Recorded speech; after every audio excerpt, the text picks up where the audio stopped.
face Tunisia in the quarterfinals. Without a doubt, this is a match to play for. I am Olizondo, and in terms of our build-up today, it's coming to you live and direct from our Auckland Park studios right here in Johannesburg. I do have with me Usimpiwe Ndudlu and Gloria Brown as we take a look at that highly contentious Group C. Banyana topping it on 6 points. Nigeria, Botswana 3 apiece.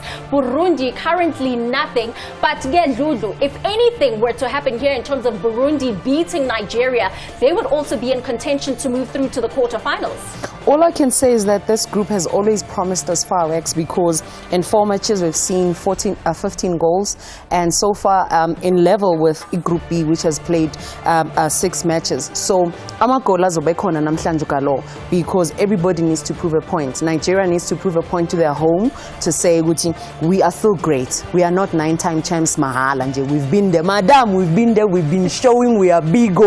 So today it's going to be the same thing. And Banyana also going to show we are good at this. We are getting better at it. We want to qualify for the next World Cup. And what a wonderful achievement it would be for Botswana, the Mares, to go through to the quarterfinals in their first appearance on this continental showpiece. Oli, if people have been watching women's football, they would be seeing the rise of the Mares in each and every competition they participated in. This is one team whose development speaks for itself, and you can see the results as well. They shocked Banyana in 2019, eliminating them from the Tokyo Olympics.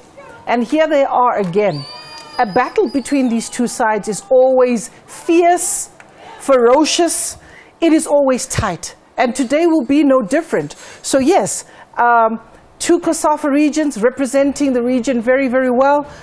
We also know that Zambia is in the mix, and we're very happy to find ourselves being pitted against a team of such great stature and caliber. It was so good there to see the Banyana team arrive, and also they've got now that possibility of making sure that it's 3 out of 3 and walking away with a full complement of 9 points. A 3 out of 3 says to them who they want to play in the next round.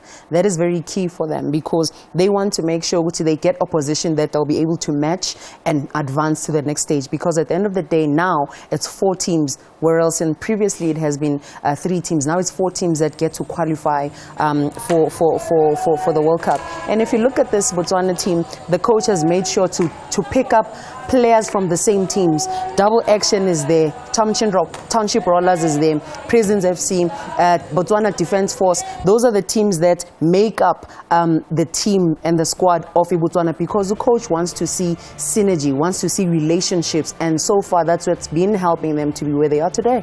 Botswana coming into this match knowing that their opener, they beat Burundi 4-2, and of course they suffered that 2-0 loss to Nigeria. But right now they've got a chance of making sure that at least they salvage a draw against Banyana, if not go to the extent of defeating them. Look, there's all to play for Botswana. They really would want to get past Banyana. 3 points is really on their minds. It's critical for them. They want to cause an upset. They want to make sure that they also one of the teams that are progressing into the next round. There's really a lot to play. In actual fact, this group is still very open. And it gave Coach Desra an opportunity to be able to choose who she wants to play for. It's either you go out there to say, okay, I'm going to win this, or I'm playing a draw, which is good enough for her. But I think Botswana's got other things on their mind. They want to make sure they go all out and become second in that group, if not at least the best third finisher. Absolutely. And of course, remember that these Group C matches are going to be simulcast. There will be another match that is taking place on our SABC Sport DTT channels, and that is Nigeria, the Super Falcons 11-time winners. They'll be taking on Burundi. For them also quite critical to win, knowing that they started this competition on the back of a loss, and it was of course South Africa that inflicted that loss, but also they are without their star player, Ashwala, who plays a trade in Barcelona, and of course she suffered that injury and went back to Spain. But that is of course the Nigerians coming through to the stadium and making sure that they want to also walk away with these 3 points, and many saying it would be an easy win against Burundi. It would be an easy win if Nigeria picks up where they left off with a great score against Botswana, with a fresh team, because the front six for in Nigeria against Botswana, they were refreshed. Odega came on because Ashwala moving away, it means if Yoma went to striker and she scored a goal as well for them against Botswana. Odega can be on the right. We saw Payne also coming to play left back because Plumcha was off. So I think the coach realized how he could move the squad around and make sure there's fluidity. I saw them playing with so much smile on their faces. I mean, Burundi is a team that surprises many. You look at these youngsters, they are arguably the youngest side in the WAFCON with an average of about 21. And that speaks to the way they even play. They're full of energy, they have no fear, they're very gutsy. Yes, they've gone down, but they've not gone down without a fight. They will continue to fight in this tournament, and they've represented their country very well. So come what may for Burundi today, I think for me they go away with my vote as having been one of the teams that impressed me in this tournament. I think that's what's very impressive about this group is that no one can say that they are out of this completely. Burundi can stage a miracle victory against Nigeria and find themselves in contention to move to the quarterfinals. After the ad break, we hear from head coach of the Banyana team, Desiree Ellis, and we also give you the starting lineups for both of the teams. And I can tell you that there are a lot of changes.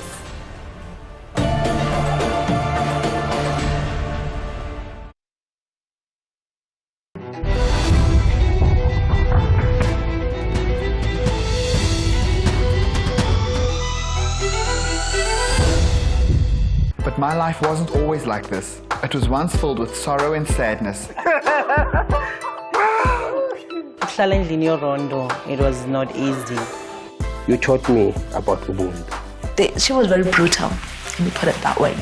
She would leave me in a shack. This is my son. An inspiring show where one act of kindness can change someone's life. Boto, Friday 8:30, SABC2. Mense as jy nou nog nie weet nie, né? Jy kyk Fundies. As jy oor 'n wye algemene kennis beskik, is Fundies net die program vir jou. Daar is baie kontant op die spel.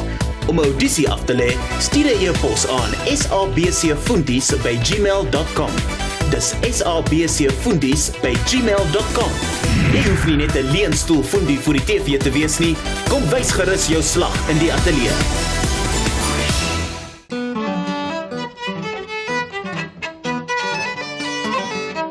Tot dusver het Dekka 4 albums vrygestel.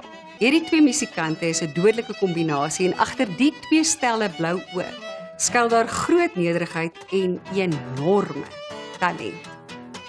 Kom kyk Dekka TV Woensdag aand 7:30 net op SABC2.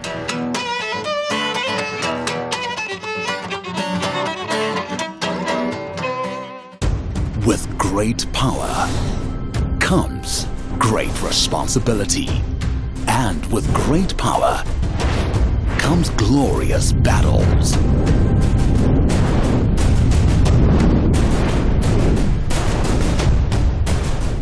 It's non-stop, full-throttle, back-breaking animated action. Get ready for Dragon Ball Super. Monday to Friday at 5 on 2. Banyana have made magic. They have done us proud. Now they take on another challenge, which will hopefully see them victorious again. It'll be exciting. It'll be glorious. Together, #We will dominate. Catch Banyana vs Botswana, Sunday 10 July at 6:30 p.m. Live on SABC Sports on DTT Channel 4, OpenView 124, SABC 1, also available on SABC radio stations.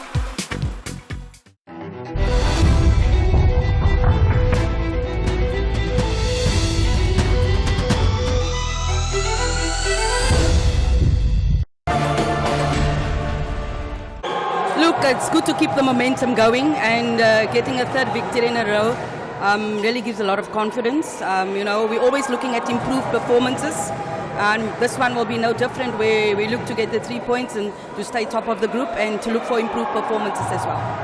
Thank you so much. Wish you good luck. A total of 6 changes that have been made by Desiree Ellis. Looking at that, Janine van Wyk, this is cap number 181 for her.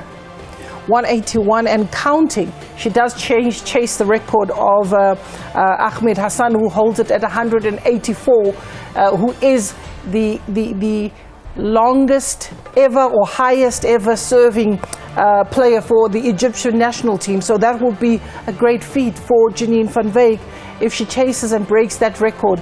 So she's still got 3 more games to go to equal it, and we wish her the best of luck in this particular match. Seeing her in the lineup as well for her in this match would be one of those you want to put her right foot forward. You're looking at the tactical formation as well. They come out with a 4-4-2. Khwale on the left-hand side, and you're seeing a Holweni on the right-hand side. A changed midfield, but it's in defense where we definitely have to throw our eyes there in terms of Mbane and Van Wyk. That combination is one to look out for, and whether or not Botswana can capitalize on the slowness of Banyana Banyana's defense. I mean, we take a look at the number of changes. Is there maybe a feeling of an undermining of Botswana coming into this match? I don't think so. I think because Botswana has probably analyzed the past 2 matches, Banyana Banyana. Now they've got players to look out for. So now, because these are the players that haven't gone in, except Linda has played 2 games but only started 1.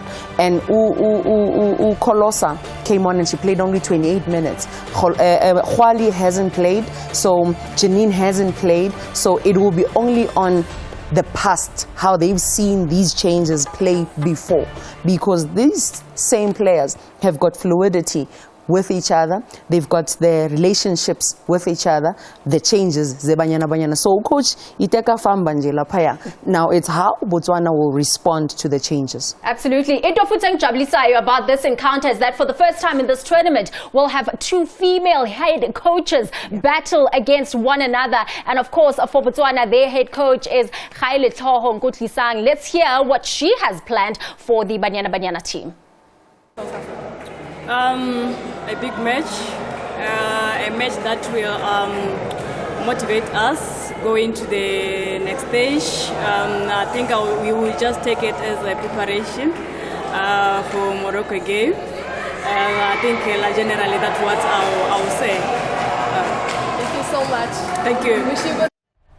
Botswana have made 3 changes from the starting lineup that faced in Nigeria. And then also when we take a look at there, it's so good to see Uditebe starting Sazuguti. The last time around she didn't. Yeah, she didn't, and it actually denied them width, especially on the left, because she's naturally left-footed.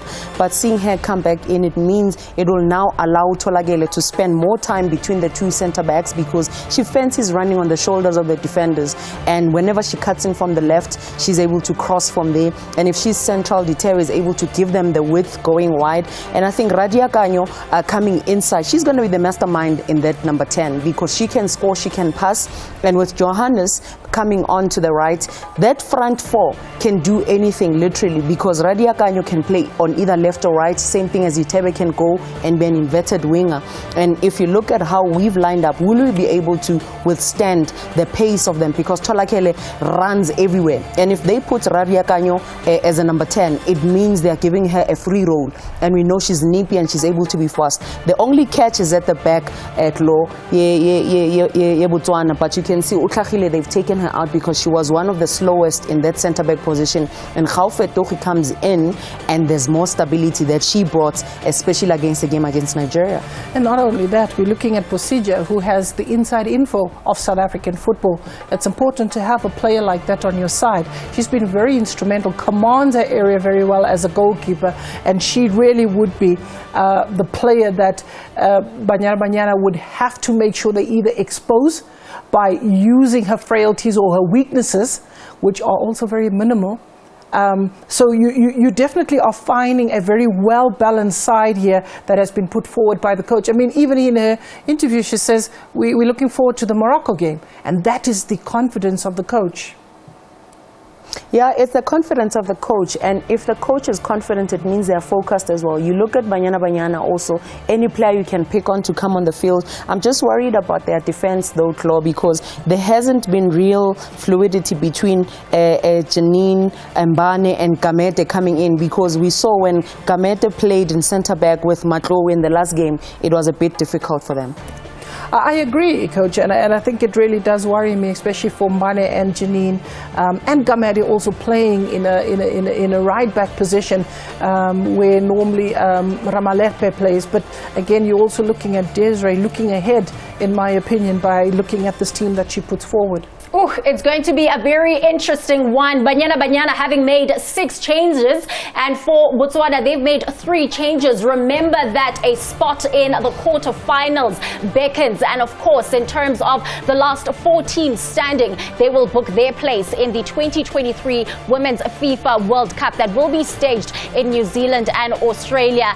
In the other channel that, of course, is the SABC Sport 1, there is Nigeria taking on Burundi. Both of those matches kicking off at 10 p.m. We'll take a quick ad break. Umasmuya. We start off with the first 45 minutes.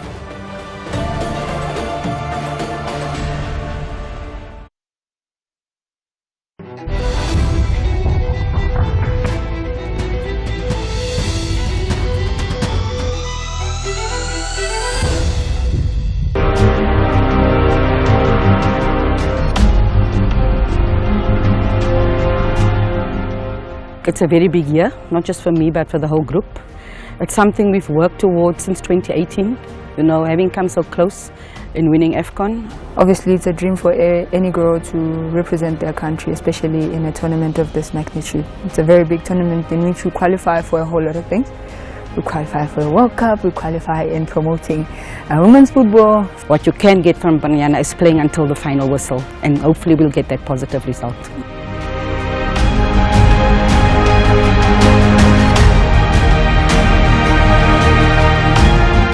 Because that first game is the most important game.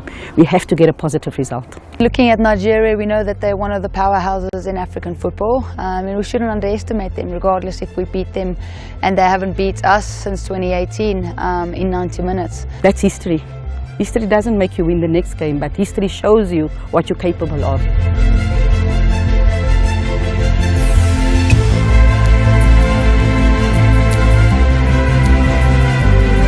There is an opportunity for this time to win AFCON with the experience that we have. This will be my 7th edition of the African Women's Championship, and always just fell short of a gold medal. I think it's a great platform to go out there, win, and definitely qualify. That is what it's all about. It's about pressure and absorbing the pressure that we get from all kinds of angles. That's what creates, you know, the best athletes. And I always remind the players, you're not just going there for yourself. You're going there for your family, you're going there for your friends, for your fans, for the rest of football. There's a lot going on in our country right now. We're trying to bring a lot of hope back.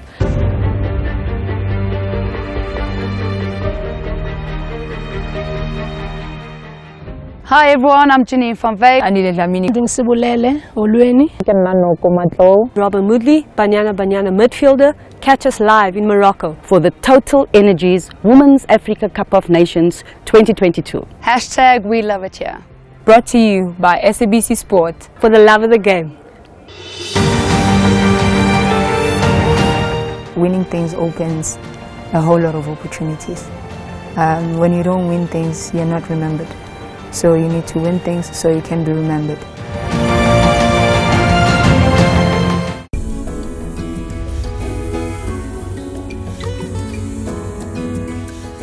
Commemorate Mandela Month with us on SABC.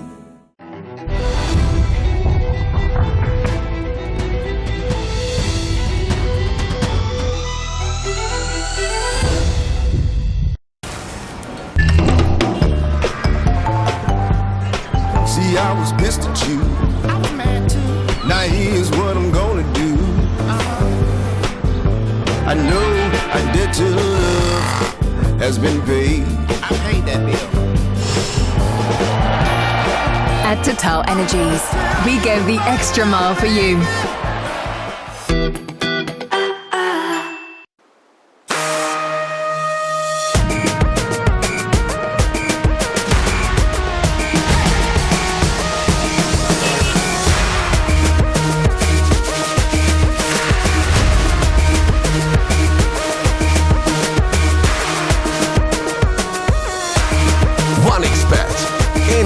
can get lucky.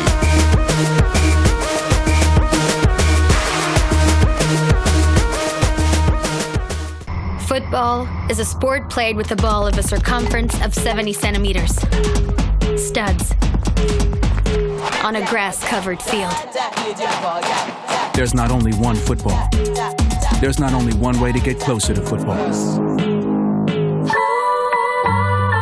Orange.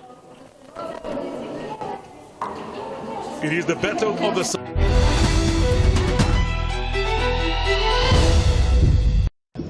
Some intimate support here at the venue. This Burundi side, lowest ranked in 2022 against the highest ranked team in 2022. Nigeria at 39th in the world, Burundi at 169th, and that's only after the success of their qualifying campaign in which they were able to make their way to Morocco 2022 fairly comfortably for having beaten Eritrea 6-0 on aggregate and then Djibouti 11-1 on aggregate on their way through to this tournament. Not the most difficult of draws, but they found themselves making a debut for which they had hoped to be fully prepared.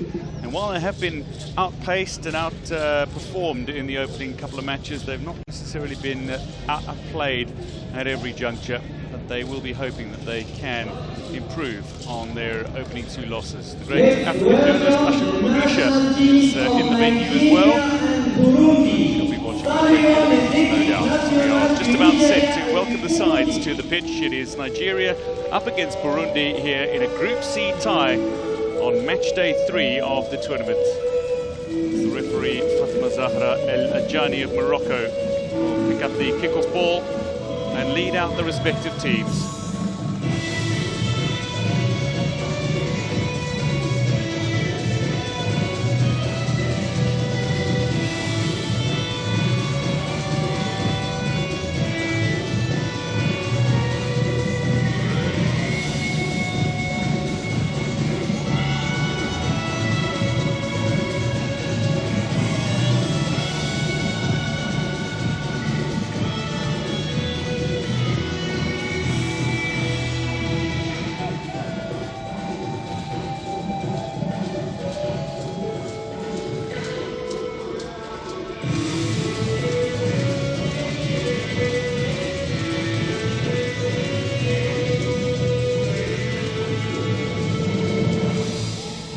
With the sides out on the pitch, lining up they are. They will now face the grandstand and sing their national anthems.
national anthems concluded, the players just about set to get underway. But let's take a look at the team lineups for you. 4 changes from the side that started in the 2-0 win over Botswana on match day 2 for Randy Wildham's Super Falcons.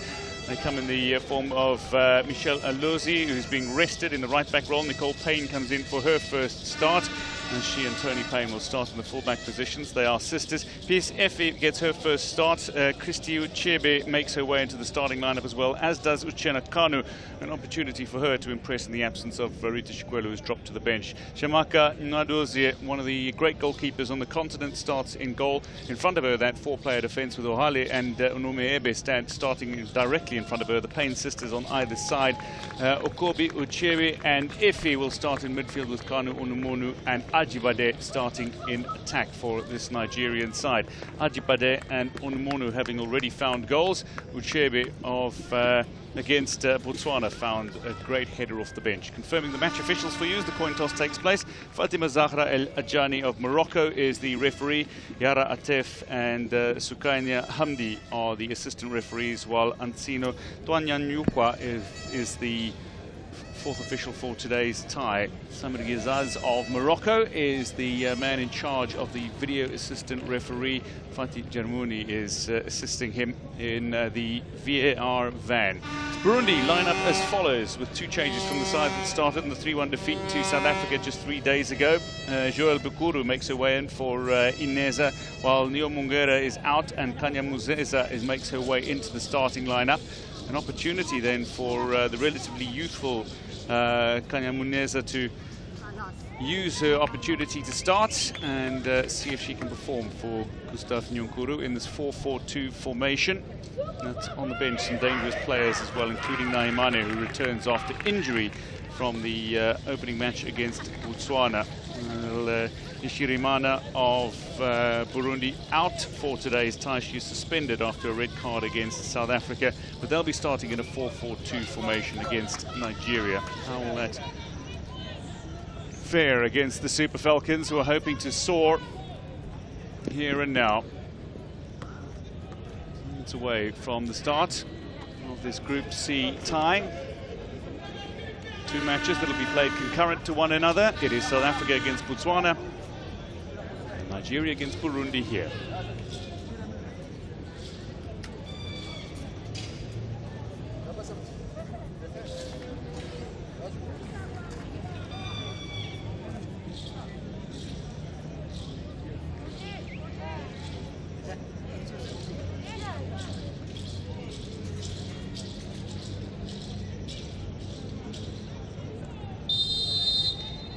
Fatima Zahra El Ajani of Morocco gets us underway. It is the Super Falcons of Nigeria who turn out in the green, white and black up against their Burundi side, who turn out in the red with white trim. This is the final action in Group C as South Africa and Botswana kick off concurrent to this. It is a couple of matches that will determine who finishes first, second, third and fourth in the group, with 3 of the teams set to advance to the quarterfinals. As things stand, South Africa are top of the group, Nigeria are second, ahead of Botswana on head-to-head. And it is in that order that they are expected to advance to the quarterfinals. But will it be so? That is to be decided here. So Nigeria are a side that on paper are the most magnificent on the continent, and indeed they're looking to live up to that reputation. Can they do it here and now against Burundi and secure the victory? They will want to take into the quarterfinals. Manda Dlamini, the great Banyana captain, is alongside me for today's tie as this just a little too far ahead of Ajibade, who looks to keep that in play but cannot do so, asking a little too much of her.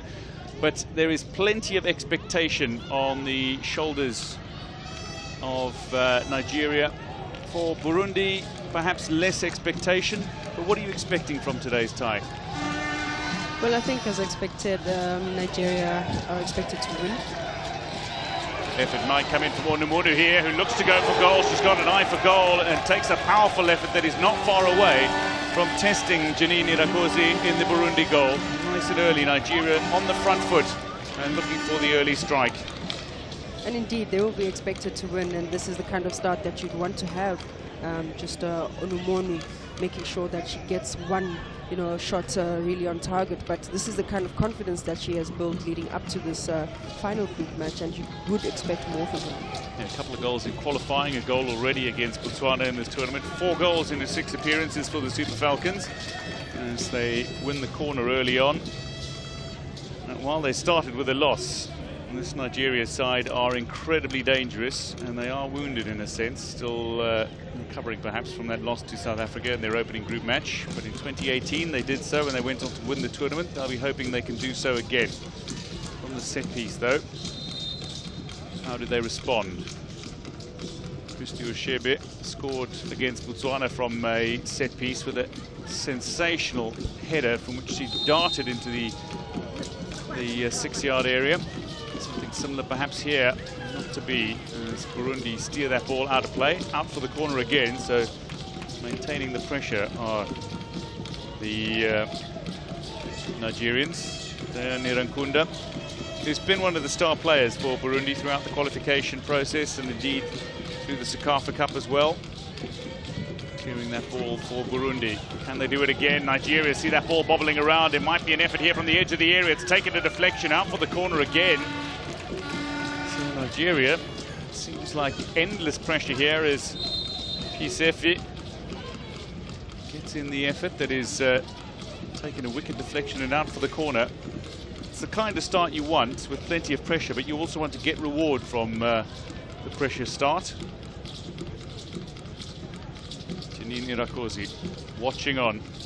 13 saves against South Africa, including a penalty save for that goalkeeper. Frustrated and denied South Africa on such a level.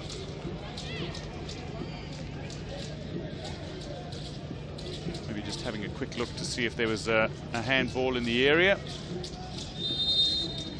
Play on is the call from the corner. And that looks to be a disappointing corner.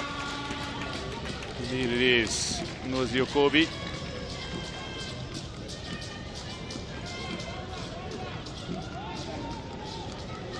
Under a married name, Okobi Okiogene. Known to many as Ngozi Okobi. Had her 6th Women's Africa Cup of Nations. Having played her first in 2010. Ohale, playing alongside Unomi Ebe, the ageless captain, 39 years old. Only in Nicole Payne down the flanks. Ajibade, decent looking run here, and a return ball as well from Okobi. That's a ball in toward the near post. Goalkeeper was expecting it to come across the goal area, and that struck the outside of the woodwork and away. One that so nearly could have tucked in at the near post. Great combination play, just building out from the back and just including Rashidat. I think she just needs to make sure that that final pass really meets a teammate.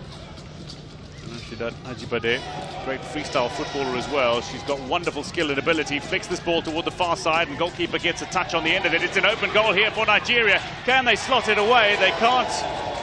Further disappointment. Initially the goalkeeper with a touch away, and then Anyela Uwimana, who scored against South Africa, is able to steer that ball to the safety out for the corner. Effie just does really well to pick up the second ball, but yet again Nigeria miss an opportunity. They've been camping in that 18-yard box of Burundi for the past 5 minutes. Got some great chances indeed, but now they have to use their physicality and their height inside the box to just really try and convert the set pieces.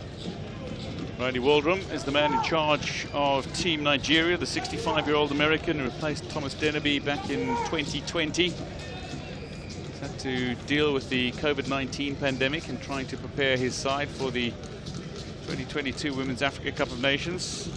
All teams have, but the timing certainly wasn't great for Waldrum when he started. Gustav Nyonkuru, though, the man in charge of this Burundi side, only 37 years old, from Gitega province. The man who holds a CAF A coaching license. Mirakosi being treated here.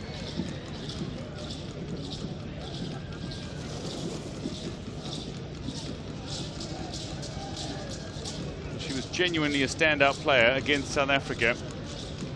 As we take a look at Ajibade's run and delivery. Mirakosi just getting fingertips on the end of that one, and then Effie trying to square it for Uchenna Kanu, the incredibly dangerous finisher, goal poacher deluxe. kind of player that you might be delighted to see starting if you are supporting the Super Falcons. This was the earlier effort from Onumonu. Just striking it a little too high, but effortless in her ability to attack. Plays in the United States with Gotham.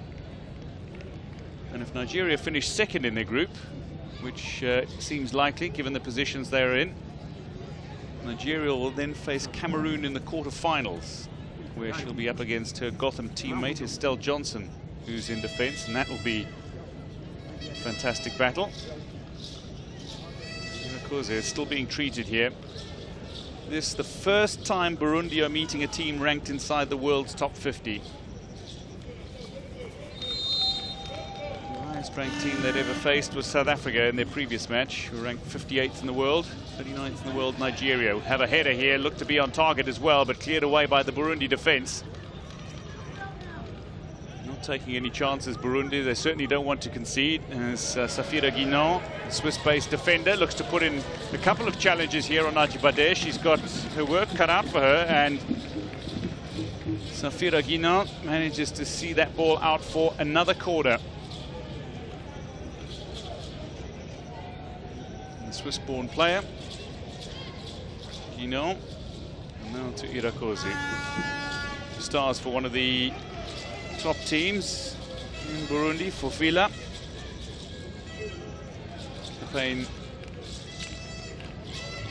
Tony Payne stands over this one, looks to feed it short. Irakoze came for it, but did not claim it. Instead, her defence looked to clear. Ajibade with a touch that is false, ultimately. And rolls out over the goal line, so a great pressure release for Burundi. Yes, Nigeria, usually so incredibly dangerous from set pieces, haven't been able to make use of their set pieces so far in this tie. And goalless it remains as we enter the 10th minute. I think that's an area that they will have to definitely work on, especially if it is that sometimes games can really be tightly contested in midfield or in the middle of the park, and the only golden opportunity you may have is a set piece. So they have to use their height yet again to make sure that they convert. Chinakanu to bring that ball down, and brings down her opponent instead. A little battle here with Nicole Payne, who makes a Women's Africa Cup of Nations debut for Nigeria here tonight. Looking to turn and run. Asha Jafari, the Burundi captain. She's yet to score a goal, but remarkably has the assist for all 3 of Burundi's goals at this tournament. Asha Jafari, who rises from her knees. And in possession, incredibly dangerous, but being dealt with by Peace Effie. Shamaka Nyadozi, 21-year-old, youngest ever goalkeeper to keep a clean sheet at the FIFA Women's World Cup. She was just 18 years old when she kept a clean sheet against Korea in a 2-0 win. And she nearly kept a clean sheet against France in the following game. Late on, 1-0. Burundi from the set piece, go off target. It's powerful, but it's high from Charlotte Irankunda.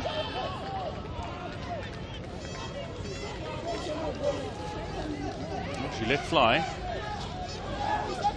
That's not what set pieces are about.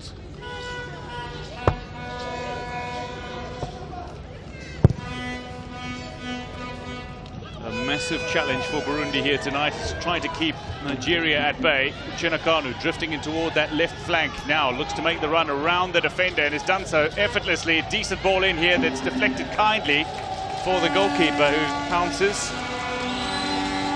Just to bowl the ball out to Jafari, who's in a little bit of space here, but the unkind bounce has seen the ball over her head. And 10 odd minutes into this tie, we have no scorers yet. Tony Payne makes the throw in quickly. Back to Osinachi Ohale, another one of the veterans of the Nigerian side. She's playing at her 5th Women's Africa Cup of Nations. She has a perfect record. She missed 2008, she missed 2012, the 2 editions that Nigeria lost.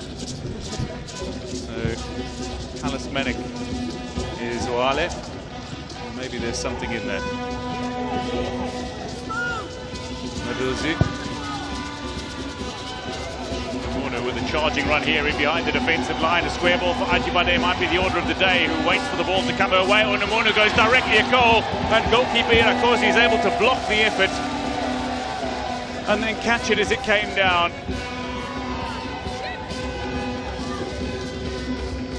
Is there going to be an evening of frustration for Nigeria? Oale Unumiebi.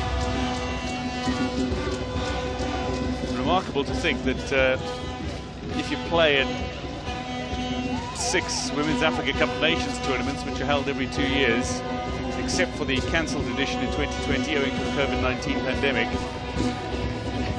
she's played in 5 World Cups. She's got the chance to go to her 6th World Cup if Nigeria qualify.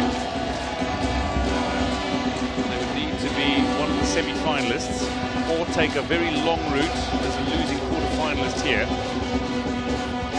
Long-range effort on the cards, but again, struck firmly, but struck wide.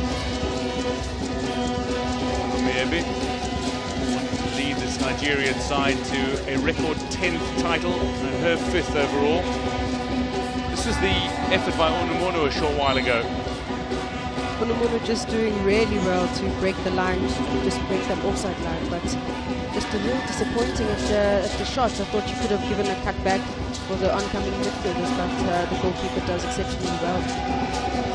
Yeah, you want to have a confident striker. There's nothing wrong with that. It's an interesting looking run from Nicole Payne. Ends with her effort going high and wide. She's the younger sister of Tony Payne, who starts in the right back role today.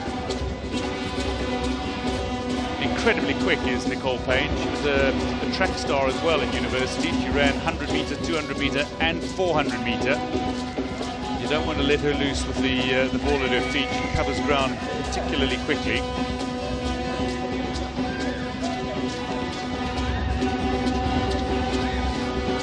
Again, helping out defensively, Anyela Uimana in the side more for her attacking prowess, but they've not been allowed to play much of their own game, thanks to the pressure by Nigeria. Unamunu, it's landed on top of the net, and a goal kick it'll be.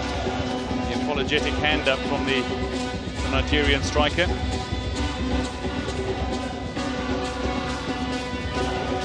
Winez are coming to take the goal kick. This is the attempt to cross. Nigeria seem to have improved in certain aspects of their game that I thought lacked in their past 2 games. Just the ability of threading the ball, the weight of the pass as well. It always has to be those defensive splitting passes to locate the strikers. And yet again, Ebi does really well to bypass the midfield and get a straight ball pass through onto the final third, which is something very impressive to see from the Nigerians. Oldest player at this tournament, Unomi Ebi. Showing that age is but a number. Turn and attempted a go from Ukobi. There's Nyonkuru. Out wide, Uimana now. Pressure potentially on the Nigerian defence. Uimana can get going and supply the likes of Nyonkuru or indeed Jafari. Battle out to the far side to see the ball out of play, and Nigeria have a throw. Nicole Payne wants to take quickly.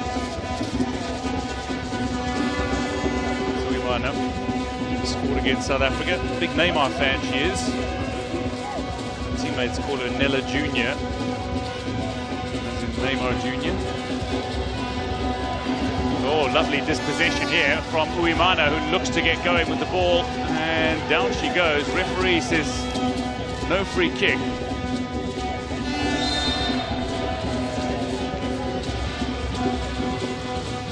Great recovery there from Payne, who initially just wanted to just run with the ball at close feet range, but loses possession, dispossessed in midfield.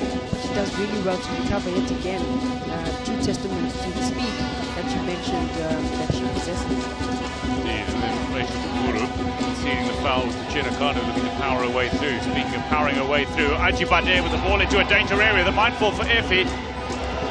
Well, the defence is looking a little at 6s and 7s. They are scrambling at the moment, rather frantically, but they deny Uchenakanu a shot at goal. Importantly for Burundi. Kanu is a finisher. You're going to have to see a lot more from the midfielders on the Burundi side, just really coming back to make sure that they give a lot of cover. Just really try to be a bit more compact to assistant defense. From the set piece, Chevy. Ball again. Bade was there. Still Chevy. Scored off the bench against Botswana, but somebody who can score but is also a quality midfielder, based in Portugal.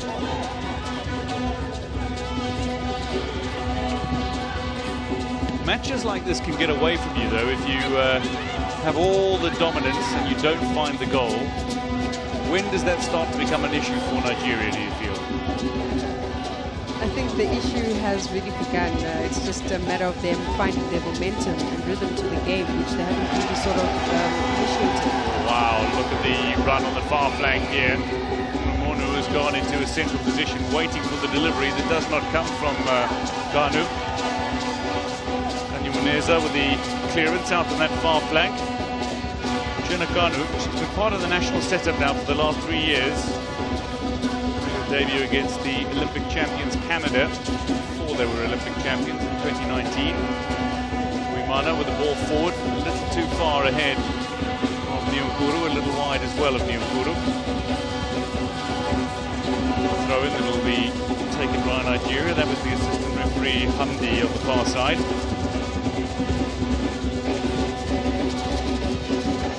Monu dropping deep. She does that from time to time. Jafari being dispossessed by Okobi. Tony Payne. And to Uhale. Oshebi. Ajibade. Ginon does enough to clear that ball away, but Nigeria won it back immediately. Okobi again. Just such a versatile midfielder and somebody who can be the playmaker in the middle of the park. Wears a number that some feel is unlucky, the number 13. Waldron's side looking to continue their winning momentum from the victory over Botswana. Approaching 20 minutes, no goal as yet. The other question, I suppose, is how long can Burundi run like this against Nigeria? Because they are putting all the effort in the opening stages, it must be said. That's Tony Payne.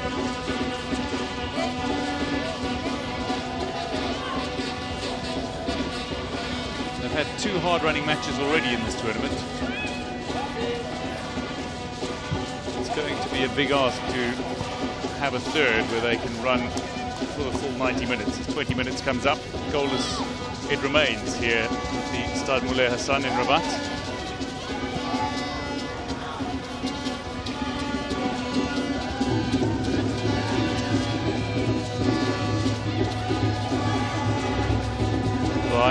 Oh, lovely ball through here off the wet turf. It's going to skip kindly through for the goalkeeper, who comes dashing out of her 18-yard area and steers the ball away. Well, it's kept in the field of play. Shebit.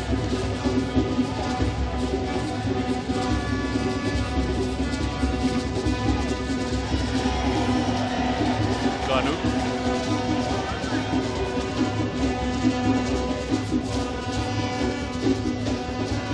Sefi win that ball back. Eventually it's come the way of Ushebe.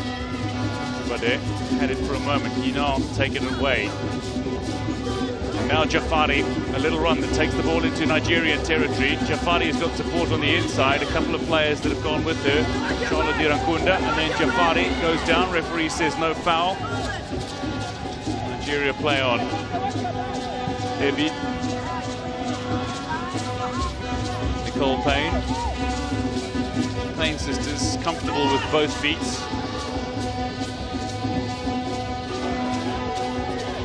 And this a decent looking delivery. Ajibade's got pace. She goes around and she goes down. It's clearly a penalty. The referee has signalled.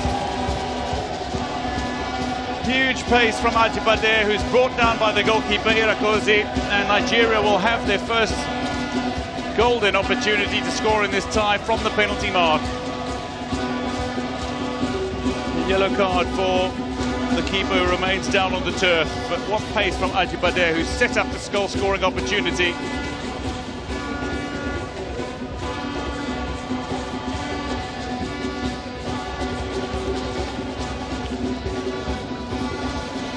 Critical teams for both these sides out on the pitch. For Irakosi, the other for Ajibade. Yet again, the Nigerians really do well in recycling the ball, but great run from Ajibade, who doesn't really give up, even though I thought the goalkeeper had anticipated initially, but clearly a foul, definite penalty. Clear penalty, but who's got that heavily strapped left hamstring. Let's hope nothing has been injured from a Nigerian perspective here, and indeed, goalkeeper Irakosi is able to recover from this. May have committed the foul in trying to reach that ball and deny Ajibade passage. Well, she denied Ajibade passage. We don't wish any harm for any of the players.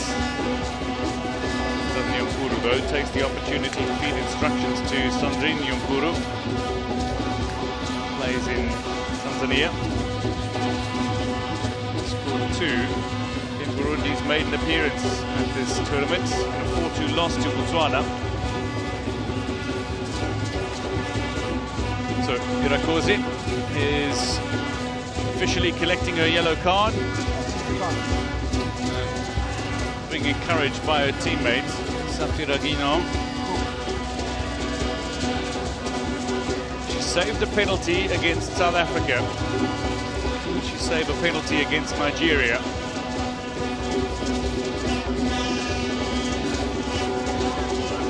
Ajibade has dusted herself off,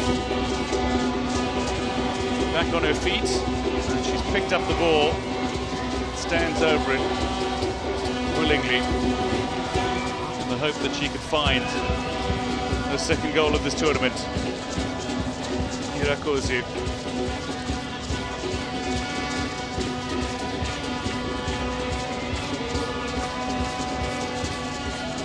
Rashidat Ajibade of Atletico Madrid, of the Super Falcons, to give Nigeria the lead, has successfully steered this ball into the back of the net. Nigeria are a goal to the good, 25 minutes in. Rashidat Ajibade has her second goal of this tournament, but importantly has given Nigeria the lead in this tie as she strikes true from the penalty mark.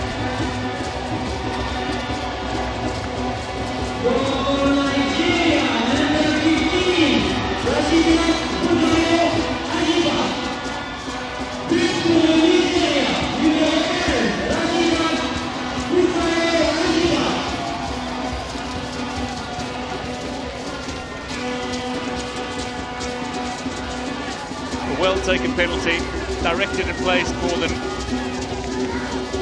absolutely thrashed home. It was going to be quite difficult actually for the goalkeeper, considering that she just went into that tackle. It was going to be very difficult for her to get there. She did see it, just didn't really have enough ability to get to it, and unfortunately for her, she then now stays injured. She stays down, so Nigeria lead as things stand. South Africa would top the group with 7 points. Nigeria would finish second in the group with 6 points. Botswana would have 4 and would advance the one of the 2 best third-ranked teams. Waldron, though, which is on the side, having lost to South Africa, potentially let themselves down in the sense that they will not be finishing top of the group, which theoretically would have given them an easier draw. They will be hoping Botswana can potentially do them a favour.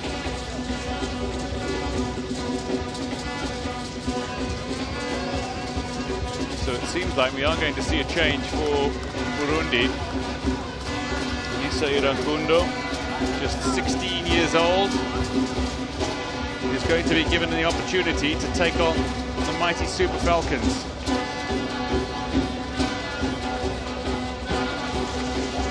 Irakosi, you can conceded the penalty, but was an absolute star in the 3-1 loss to South Africa, is being replaced owing to injury. Quick recovery, Z. Nickname of Asisat Mushola, Super Z. Finds herself injured and out of this tournament with a grade 2 medial collateral ligament strain, so speedy recovery to the Pichichi winner in Spain. Somebody who is a quality striker from start to finish and would love to have been part of the Nigerian side that hope to claim a 10th title at the Women's Africa Cup of Nations. Chance for another goal here, and it's comfortably steered into the back of the net, almost from kickoff. Very comfortable for Nigeria's Kiss. Efe gets the goal. The Super Falcons are absolutely flying now.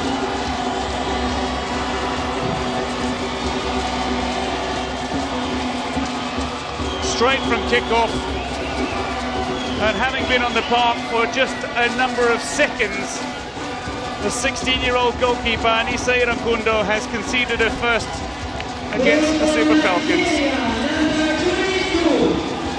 Defending certainly a little lackluster, through a few legs.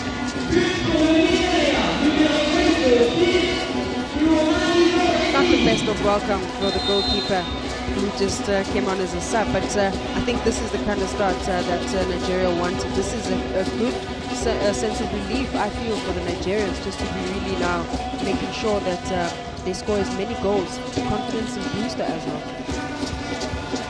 If it weren't for the injury to the goalkeeper, his goals in actual play time have come only seconds apart. Here might be another great chance toward the back post, and would you believe it, it's 3 goals. It's raining goals as Uchenna Kanu gets in on the act.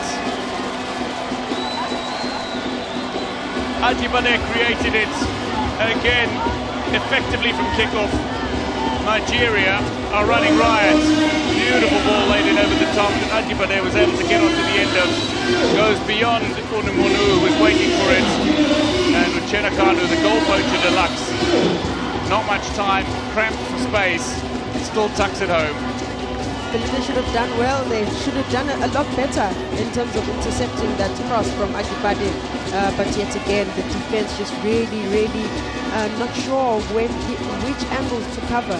And it's definitely going to be a long evening for Safira, who now is just being challenged by Rashidat. The golf in class is becoming to be, certainly becoming a little more evident. I remind you, this was titled a David versus Goliath affair, and indeed, it's beginning to show. Nigeria's 39th in the world, Burundi 39th in Africa. What can they do to stop Nigeria? It's running absolutely rampant now. Now that the floodgates have opened. 5 minutes ago, it was goalless. Nigeria now lead by 3 goals to 0.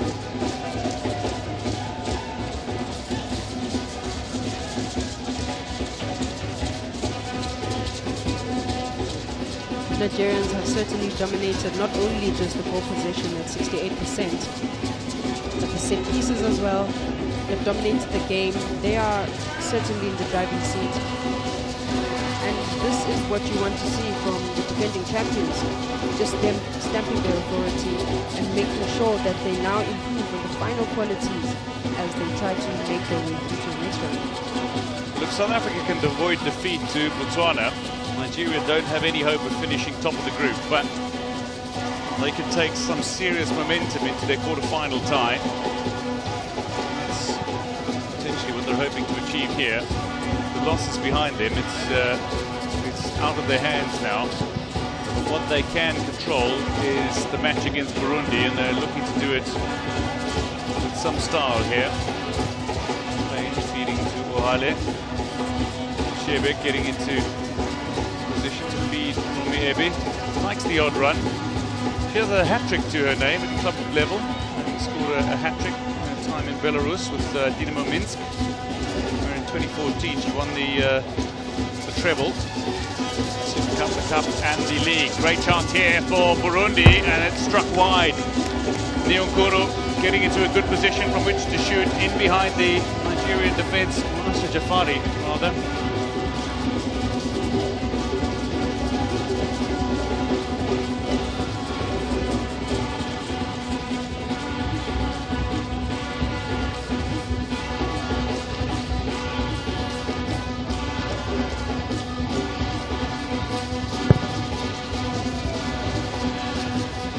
Crestfallen looking Janini Rakosi, goalkeeper that's been replaced owing to the injury that she picked up. Injury concerns for her already in the opening minutes. This is better defence on this occasion. Buru has come across, or Uimeza rather, has come across and prevented Ajibade from another rampant run down this right flank. Joel Bukuru. Struck out towards Uimana, one of the Burundi players now based in Tanzania, turning out for younger Princess.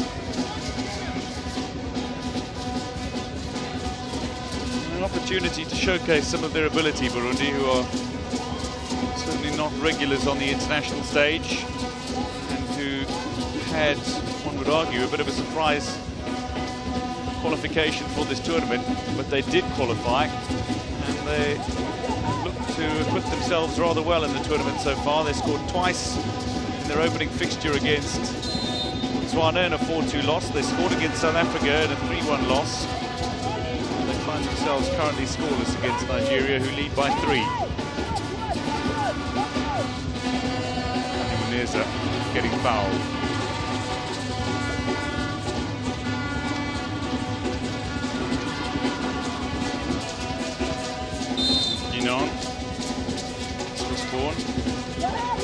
In the set piece that Nigeria failed to clear. Charlotte Irakundo likes to take shots from range.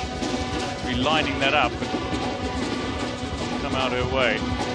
Corby and Bade looking to combine.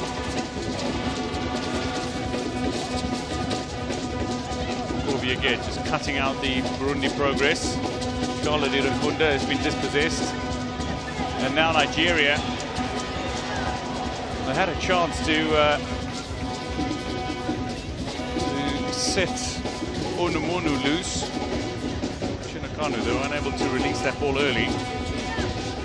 The good news for Burundi is that they've gone 5 minutes now without conceding, after conceding quite literally in actual play time in the space of a minute, it must be. They're going to have to do a lot better in terms of just covering each other and covering the spaces in between. That unit and defensive block, they have to drop a bit deeper to assist their back four. Otherwise, the likes of Rashida Kanu as well on the other end are just going to continue running riot. Yeah, a reminder that even though South Africa beat Burundi by 3-1, goalkeeper Irakosi made 13 saves in the game. South Africa had 28 shots at goal. That proved certainly rather wasteful. Nigeria gets 28 efforts. Burundi might be looking at a really big scoreline here. Onumonu going around her defender, Diane Irankunda. Can she keep it in play? She does so, but it's comfortable for the goalkeeper. Irankunda picks up and bowls the ball out to the far side where Uimana can't keep it in play, so Nigeria will have the throw.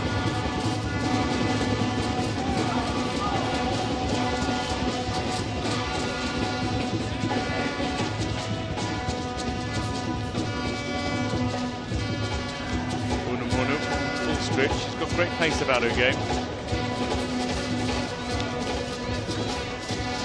Little cut back inside by Nicole Payne rather, who had a decent run into Burundi territory. Referee says to the goalkeeper the ball needs to be stationary. So let's have that goal kick again.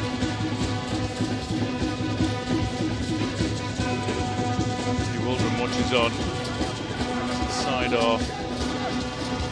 Dominating this tie.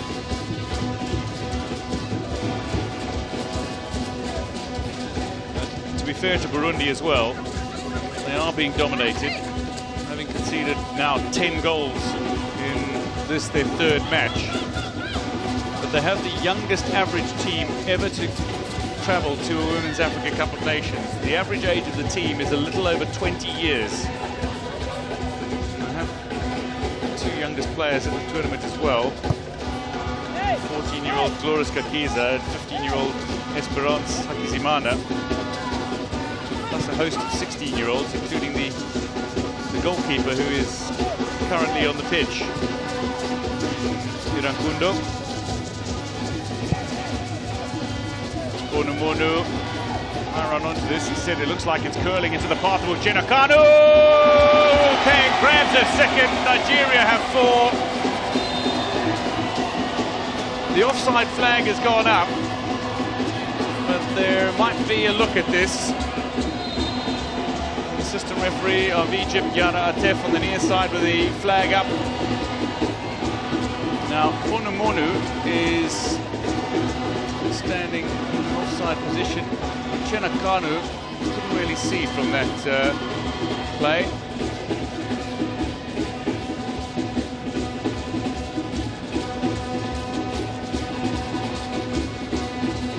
Celebration from Uchenna Kanu.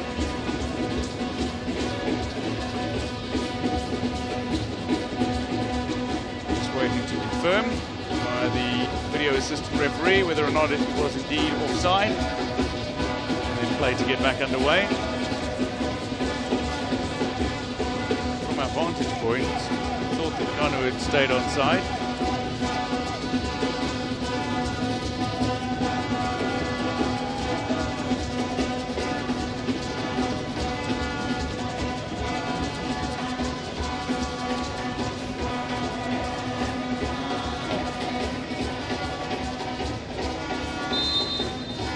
Okay, the offside has been confirmed, so Uchenna Kanu might have found the back of the net twice, but only one of her goals is counting so far. 3-0 it remains.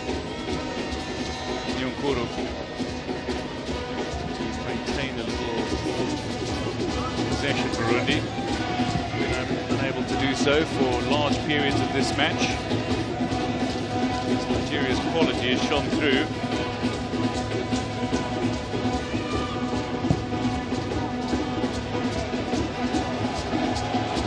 Get into a danger position, and that should have been tucked away. Goalkeepers come charging out of Uchenna Kanu again on the end of this one. But you give her a few opportunities in the game, and she is going to score.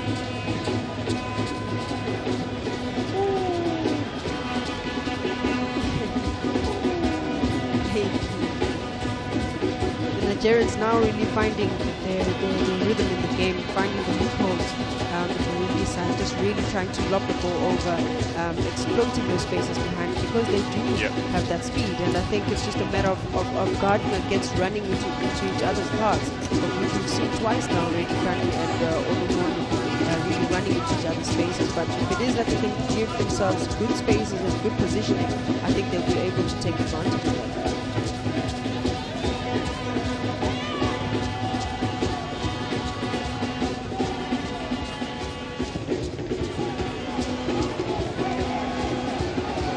Far flank, another chase down here. Kanu Ajibade is waiting for the delivery to come, so to Onumonu.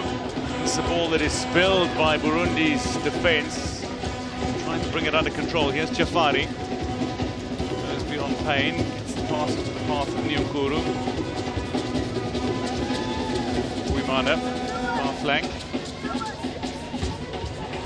Charlotte Irankunda is not there to pick up the ball, and now Onumonu looking to find another goal in this game. Nigeria pushing for number 4 before half-time.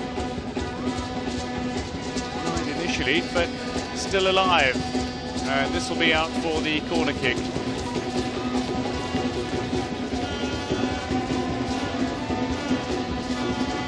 Zilo Wineza doing that ball out for the corner.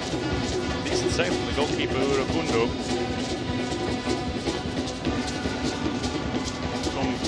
PVP Buyenzi, neighborhood in Bujumbura, capital city. It's a rather vibrant neighborhood. It's produced some of the great stars of Burundi football. Many are familiar with Saido Berahino, the Sheffield Wednesday player. Hails from Buyenzi. He's introduced to the game playing with plastic bags tied together with a little bit of lace in the streets of Buyenzi.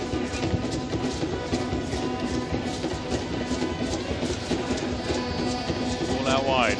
Monu, Kanu's central. Kanu! And she's missed the target. Great control from the Mexican-based star. Just tries to feed that ball beyond the goalkeeper, place the ball, but she's just dragged the effort slightly wide. But again, the build-up play sensational from Nigeria. Onumonu just showing great physical strength there to shrug off the defender. But here Kanu does really well to control with her right and just really try to tuck it in. But unfortunately for her, it goes wide. But compliment the front three for having the ability to interchange with those passes, as Onumonu really again tried to lock the ball over the goalkeeper, and unfortunately for the great save from the goalkeeper. Previous efforts for Kanu's attempt most recently. 2 minutes to go to half-time. Some added time perhaps. Effie. All that wide. Uwimana looking to chase it down, but Nicole Payne has not surprisingly won the race. Onumonu.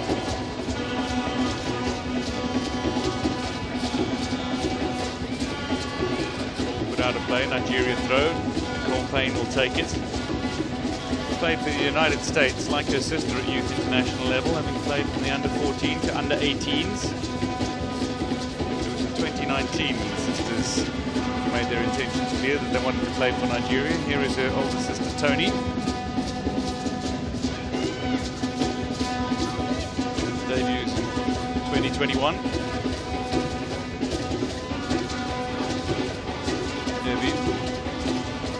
Payne.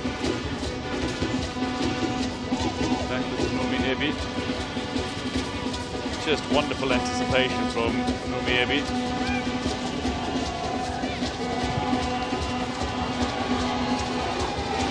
Tony Payne. Ajibade waiting at the back post here. Kanu's gone central. Looks to leave it. Onumonu.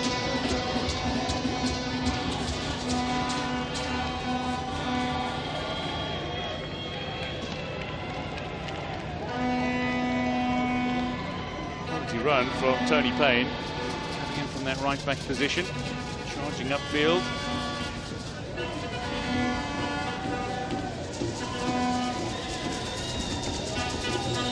The side that has been hurt by 4-minute blitz from Nigeria.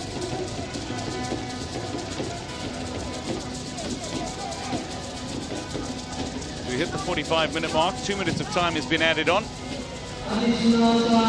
Ajibade, who can't keep this ball in play. Recently extended her contract with Atletico Madrid to 2025. But she's not going to be playing with Thembi Kgatlana of South Africa.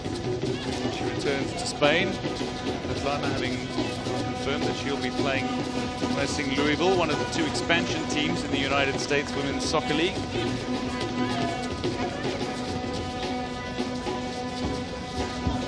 From the United States. He's lived and breathed football for over 40 years of his life.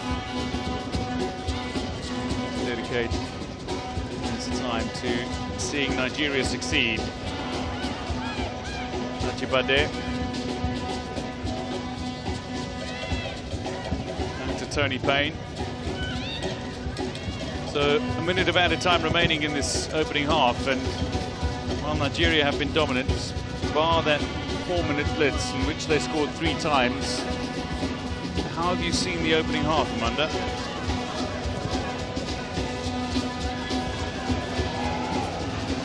Nigeria to Tony Payne. Bring it again, out for the corner it goes, but yeah. What have you made of the opening 45? It's a great start for the Nigerians, really, to get on the scoreboard 3 times in this half. half. I think as expected, it was definitely going to be a tough encounter for Burundi. Lots of running, lots of covering of spaces, covering so much of ground.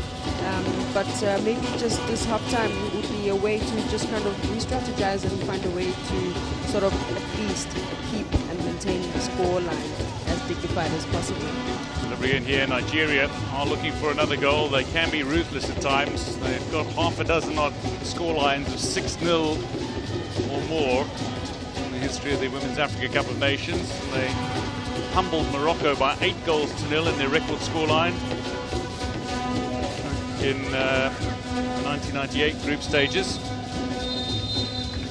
So 45 minutes have come and gone. Nigeria have scored 3 as Burundi remain goalless here at the Stade Moulay Hassan in Rabat.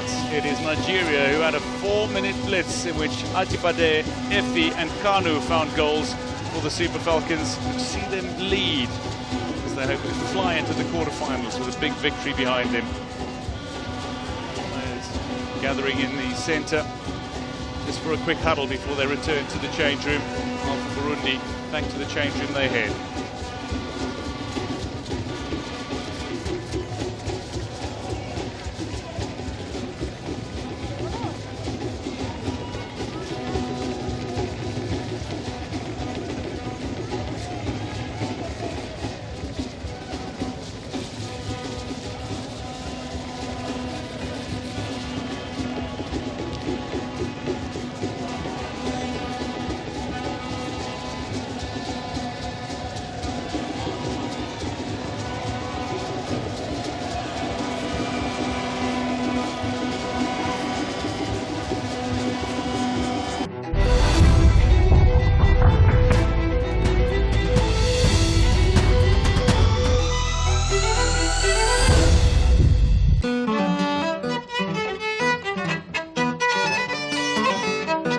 Dusver het Decca 4 albums vrygestel. Hierdie 2 musikante is 'n dodelike kombinasie en agter die 2 stelle blou oë skuil daar groot nederigheid en enorme talent. Kom kyk Decca TV Woensdag aand 7:30 net op SABC2.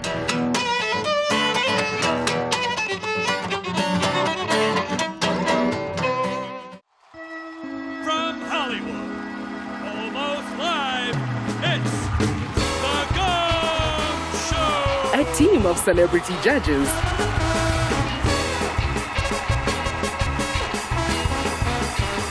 A wacky host. Who's a cheeky monkey? Please welcome your host, Tommy Blakely! And one big gong.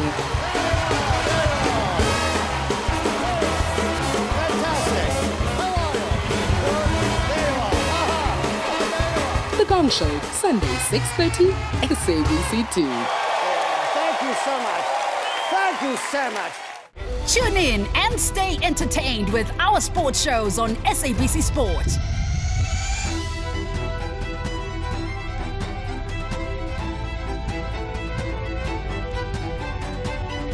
Keep up with the best sports entertainment, brought to you by SABC Sport. For the love of the game.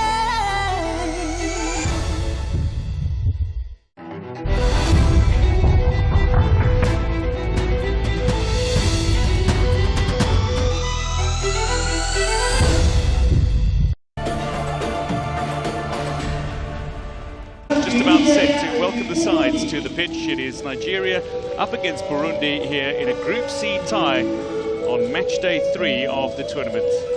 The referee Fatima Zahra El Ajani of Morocco will pick up the kickoff ball and lead out the respective teams.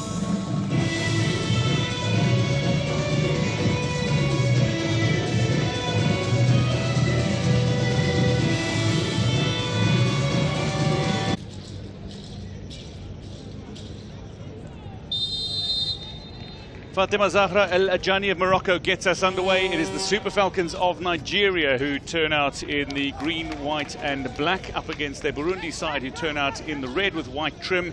This is the final action in Group C as South Africa and Botswana kick off concurrent to this. It is a couple of matches that will determine who finishes first, second, third and fourth in the group, with 3 of the teams set to advance to the quarter-finals.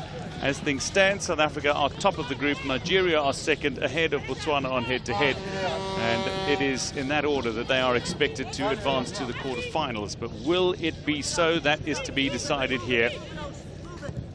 So Nigeria are a side that on paper are the most magnificent on the continent, and indeed they're looking to live up to that reputation. Can they do it here and now against Burundi and secure the victory?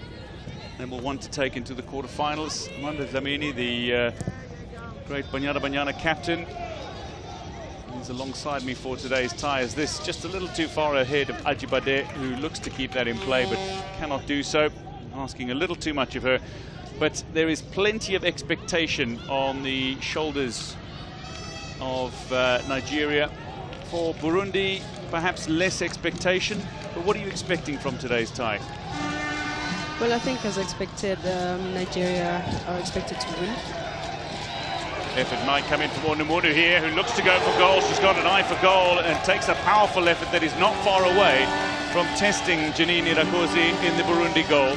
Nice and early, Nigeria on the front foot and looking for the early strike.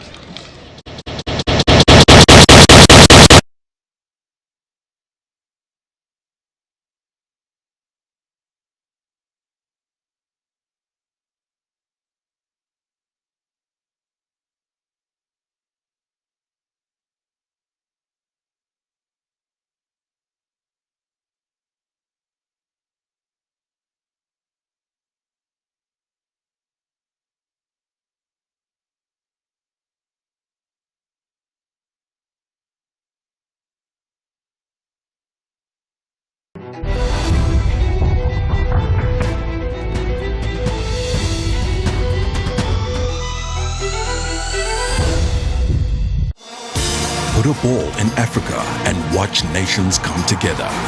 Put a ball in Africa and hear many languages from adoring fans become one voice. Put a ball in Africa and see African players become global stars, bringing hope and unity to the continent. It might just be a match to the rest of the world, but to Africa, it is 90 minutes of solidarity. Hanging in the air, and that's the opening goal. 90 minutes of I and you are me. 90 minutes of goals, counterattacks, tackles and dribbles, victories. Another beautiful one, and into the back of the net, and tears. So put a ball in Africa and watch countries become one nation, one spirit, one soul. Because this African Cup of Nations, only one team will be playing. Africa United. Hashtag we love it here. With great power comes great responsibility. And with great power comes glorious battles.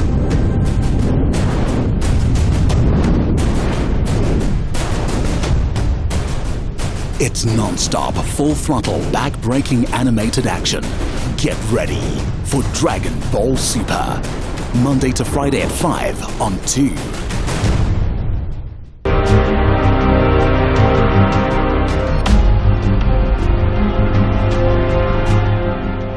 It's a very big year, not just for me, but for the whole group.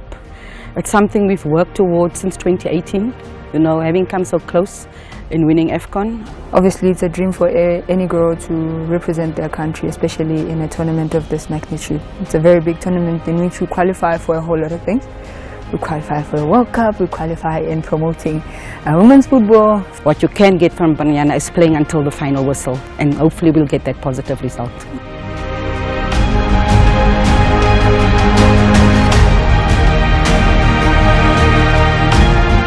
Because that first game is the most important game.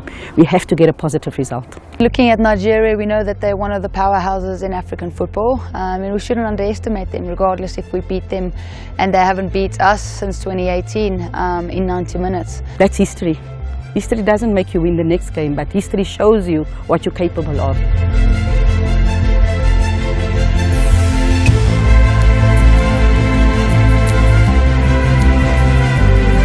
There is an opportunity for this time to win WAFCON. With the experience that we have, This will be my 7th edition of the African Women's Championship, and always just fell short of a gold medal. I think it's a great platform to go out there, win, and definitely qualify. That is what it's all about. It's about pressure and absorbing the pressure that we get from all kinds of angles. That's what creates, the best athletes. And I always remind the players, you're not just going there for yourself.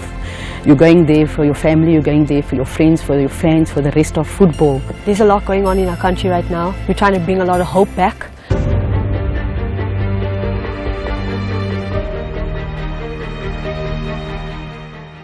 Hi everyone, I'm Janine van Wyk. Anile Dlamini. Dingsibulele Olweni.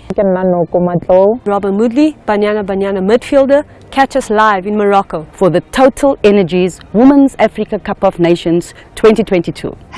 # We Love It Here. Brought to you by SABC Sport. For the love of the game. Winning things opens a whole lot of opportunities. When you don't win things, you're not remembered. So you need to win things so you can be remembered.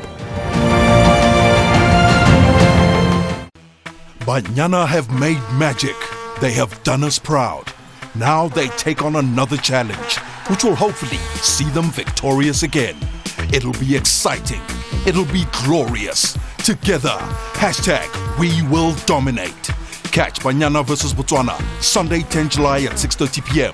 Live on SABC Sports on DTT Channel 4, OpenView 124, SABC 1, also available on SABC radio stations. Tuesday on 2. The road to hell is paved with good intentions. Wat's okay?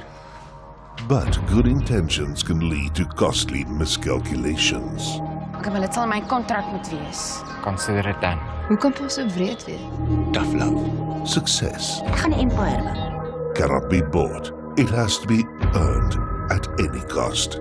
Sterlopers, Tuesday 19:30 on 2. This week on 50/50, we continue our discovery into using cannabis as a building material and the challenges facing a community who could be part of the solution. We meet some scientists deciphering the language that animals speak. And we spend time with one of nature's giants. Don't miss 50/50 this Monday night at 7 p.m. only on SABC2.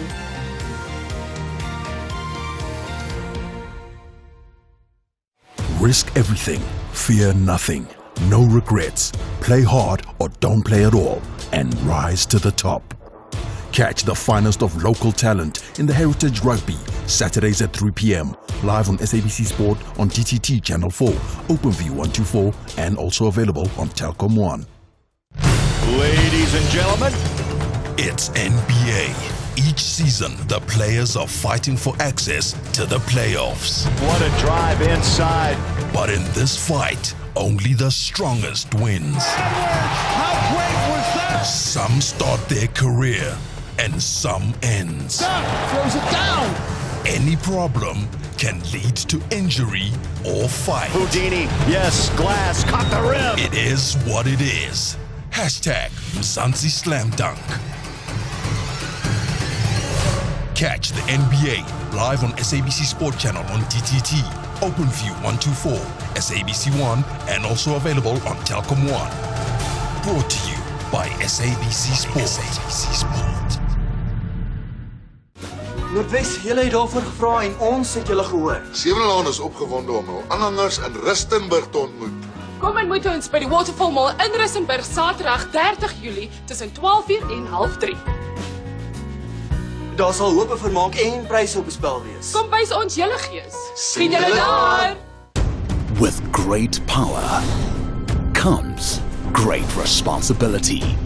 And with great power comes glorious battles.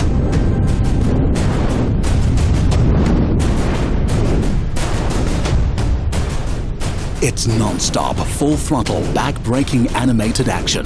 Get ready for Dragon Ball Super. Monday to Friday at 5 on 2.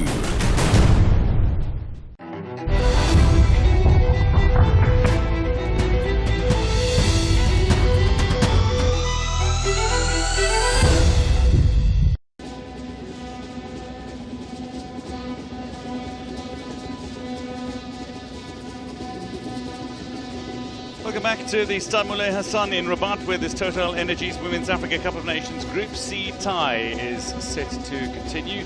Tony Payne and coach Randy Walden just having a little discussion as Kobe watches on. She's out on the pitch, and she was among the first of the Nigerian players out on the pitch ahead of the second half. Burundi are only slowly starting to make their way out from the change room for the start of the second half. He's, however, in his dugout now. For Nigeria, they seem rather eager to get the second half underway. The supporters are in good spirits ahead of the start of the second 45 minutes. The first 45 minutes brought with it 16 shots at goal, and 3 goals. And Nigeria add to their telling tally in the second 45. They are a side that is dominant on paper. We're expected to absolutely dominate, and indeed they have to a certain extent. The Burundi players who are not available, including Glorious Kakiza, the youngest player at this tournament. He's not going to see any game time, as Burundi will be relegated to last position in the group with defeat here. But we are going to see a couple of changes for Nigeria before the second half gets underway.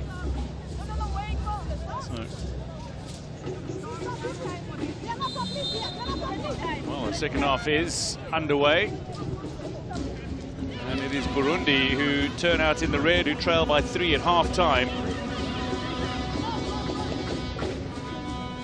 All the way back to the replacement goalkeeper, Irankundo, who came on midway through the opening half, and Ajibade into possession immediately, and Nigeria looking to start the positive fashion the second half, and they've done so. 22 seconds into the second half, they have scored again. Just brilliant from Nigeria. Uchenna Kanu is celebrating. Kanu is celebrating. They remarkably had 2 substitutions waiting to make their way onto the pitch. They weren't on the pitch. The half got off to a bit of a false start. Ajibade picked up on that ball, delivered back inside, and Kanu, showing a genuine finishing ability, just steers that comfortably into the back of the net on the bounce.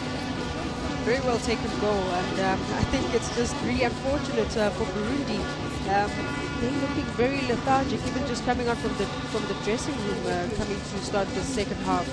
They're going to have to make things happen for themselves and just really try to make sure that they really compete.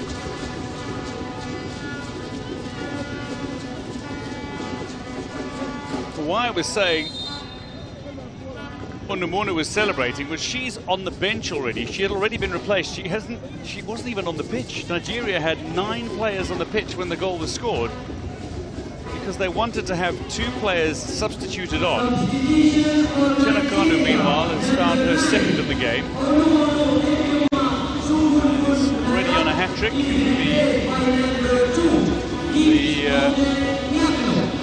The Nigerian players to find a hat-trick at this tournament, if indeed she can find a 3rd goal in this tie. Burundi, meanwhile, are looking to do anything they can to avoid that defeat. And Randy Waldrum now has a little luxury about him in the sense that he's able to use a few more French players, give them an opportunity. So he's made the double substitution here, bringing on Ogbonna and Gift Monday, who is an incredible talent, who is free scoring in Nigeria. Gift Monday from Bayelsa Queens, on loan from Robo Queens. What it's done for the formation is seen Monday drift a little to the left and Uchenna Kanu start in a more central position. I'm not sure I've seen that though, outside of red card matches where a team with 9 players on the pitch has scored. Might be another here, as Burundi's goalkeeper is put under a little pressure from a decent looking delivery, and Uchenna Kanu charging her down. I think Burundi are to blame themselves for that early goal. Just the goalkeeper not really communicating her intentions very well. The pass as well, it didn't have the necessary speed, so it was bound to be intercepted. Scramble from the Burundi defence, but they come away with possession, and Diane Irunkunda played so well at the 2022 Sekafa Cup. Undoubtedly one of the players in the final, despite the fact that Burundi lost by 3-1 to the hosts Uganda. And she's put in an accomplished display in this tournament. So is Asha Jafari, the captain on that far side, who looks to get into scoring positions. So to the strike partnership up front. Ohale this time just shepherding the ball back to the goal line.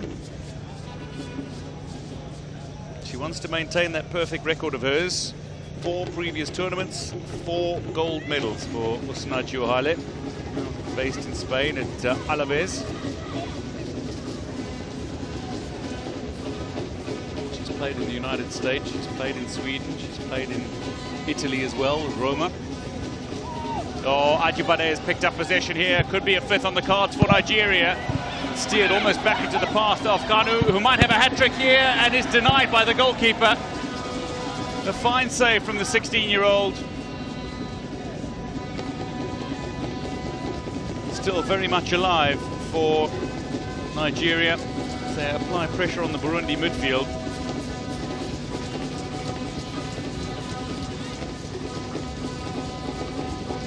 Bona takes the throw quickly. Bonomi Ebi to Tony Payne, but this is looking back at the last effort. And yet again, the defense is really caught out once more, and but the goalkeeper just does exceptionally well.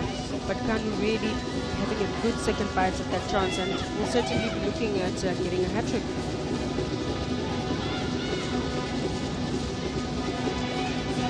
Chance here potentially. Ball coming into the centre of the park. Peace Efi, who's already scored 1 so far this evening. Got a touch on it, but Burundi have come away with possession. Nyonkuru is making a telling run forward, and well, that's ambitious from Jafari, who tries to catch out one of the continent's top goalkeepers, undoubtedly, Shamaka Nadozi. She loves playing around, but she is so serious on the pitch. She's Nadozi, as you would expect.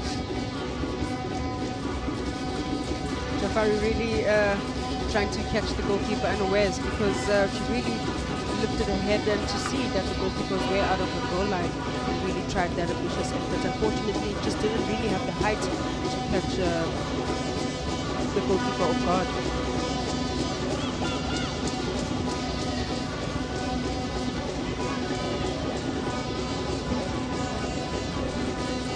Shebe.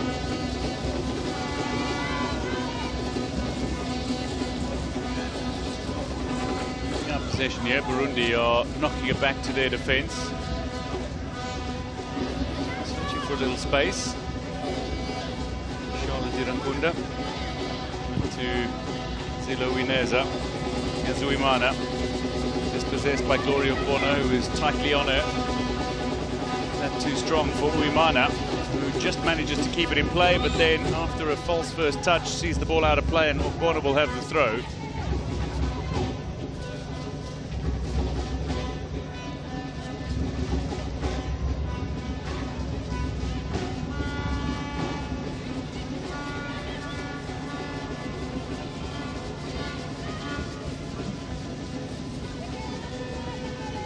Just confirming those substitutions. Sonumunu off and Gift Monday on. And then Gloria Bona on for Nicole Payne. These are the 2 changes that were made effectively at half-time, but directly after the goal was scored.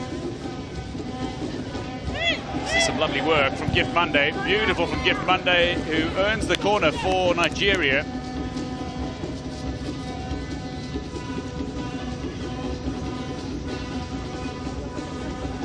Monday, so many positives from Gift Monday. She's been doing so well in Nigeria that her inclusion was difficult to ignore for Randy Waldrum. Nigeria largely include foreign-based players in their squads, but so good were her performances. She's in this squad as one of the 14 that are competing at the Women's Africa Cup of Nations for the first time. In the corner though, disappointment for Nigeria. Corner to Ohale. Payne. They've never finished outside the top 4 in any edition. They've only failed to win twice, Nigeria. 2008 and 2012, both editions won by the hosts Equatorial Guinea on those occasions. This ball will be too long. Skips kindly out of play for Burundi.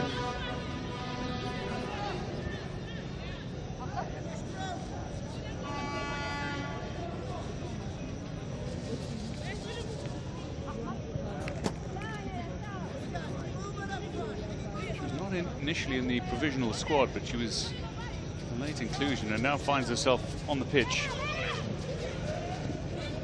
in the first major international tournament for Nigeria. Kanu being brought to ground. Despite the fact that Nigeria have 6 hat-tricks at the Women's Africa Cup of Nations, only 2 players have scored them. It might not be difficult to guess those 2 names, considering they're both 4-time Women's African Footballer of the Year winners. The great Vejun Kocha, who scored 4, and Asisa Doshola, who disappointingly for herself, for her country, and indeed for all football fans, has had to withdraw from this tournament injured. She scored the last 2 hat-tricks at this tournament. Realised I'm sitting next to somebody who scored a hat-trick at the Women's Africa Cup of Nations. Manu Dlamini scored 3 against Mali in a 4-0 win for South Africa in the group stages of the 2010 edition. 10 minutes into the second half and goalless it remains here. Is that one of the highlights of your career? I mean, I know you had so many highlights. I mean, goal-scoring wise, 3 goals in a game, that's a pretty impressive feat. To do it on the grandest continental stage must have been amazing. It certainly was, considering that was my first major tournament coming on as a debutant for WAFCON. So I can't imagine that feeling for anyone that would be able to score a hat-trick. Shot here from range is into the woodwork. It's tipped on. It might be followed up though. There are muted appeals for a penalty, but my word, Bushebe with a thrashing effort from a long way out. How about that? Goalkeeper gets fingertips on it. Great strike from the midfielder. Showing great vision. Just so much power as well from the goalkeeper. Excellent to the task. Only just fingertips on it. Christy Ushebe scores the bench. The 2-0 win over Botswana. Of the change for Burundi that has happened in the meantime. Nasra Naimana makes her way onto the pitch while Safira Guinan is replaced.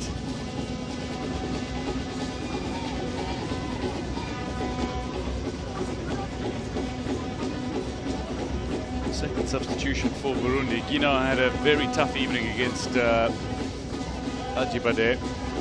She's put her hand up spectacularly for player of the match. Scored. She's teed up her teammates fairly competently as well. Luciana Kanu would be in with a shout, claiming the award as well. She's scored twice already, and it's been a constant thorn in the side of Burundi. Nigeria have had several shots at goal against Burundi in this tie overall. And they'll be looking to just increase their efficiency. I mean, they've continued to have shots at the Burundi goal, but in the opening half, only 4 of their 16 efforts ended up on target. That's got to be a bit of a disappointment for the Nigerian side. They'll be fancying that they can be a little more efficient in front of goal. And I think that's where they should be focusing now, because clearly they've dominated and won this match. But those are some of the elements that they need to improve on, making sure that they are clinical in front of goal, they get the shots on target, get the crisp passes as well, because this will certainly give them the momentum for the upcoming match. Tony Payne, back to Oale. Rumi Ebi.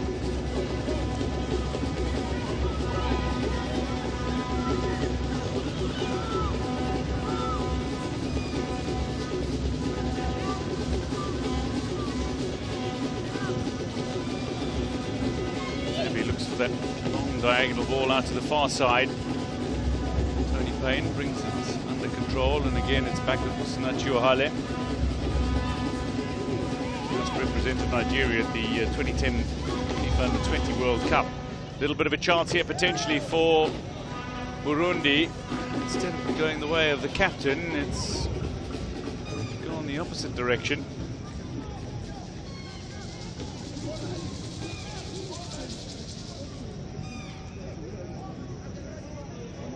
Ball out wide. In fact, the Burundi captain celebrates her 24th birthday today, but it doesn't feel like there's going to be much of a celebration for her. There's not too many birthdays that are being celebrated at this tournament, and there's certainly not too many that are being celebrated on the same day, but I can tell you that there are two players today, as we're going to see a yellow card come out for the Nigerian football superstar at the moment, Gift Monday, for her false touch.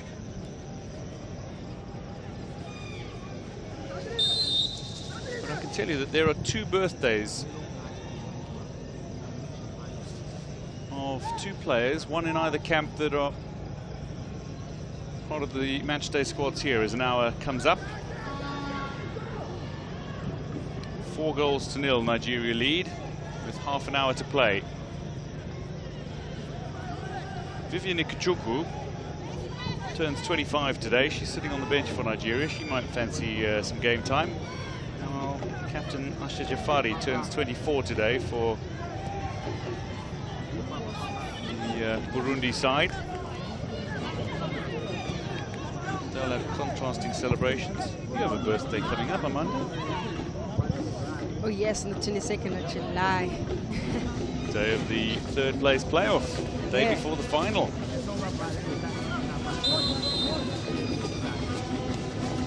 Going to see a couple of changes here. Oh, speak of the birthday woman.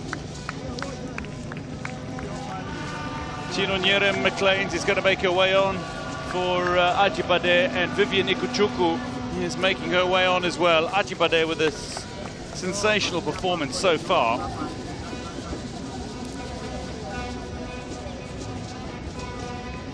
Scored a goal, set up two others. Ajibade, star of the performance today. And Uchenna Kanu, well, she found the back of the net 3 times. One was ruled offside.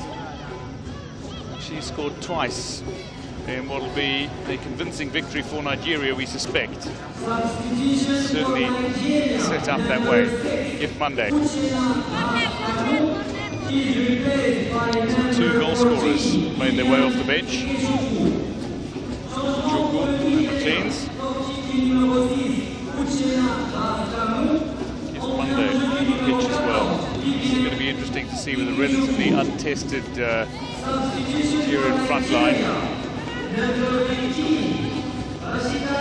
McLeans.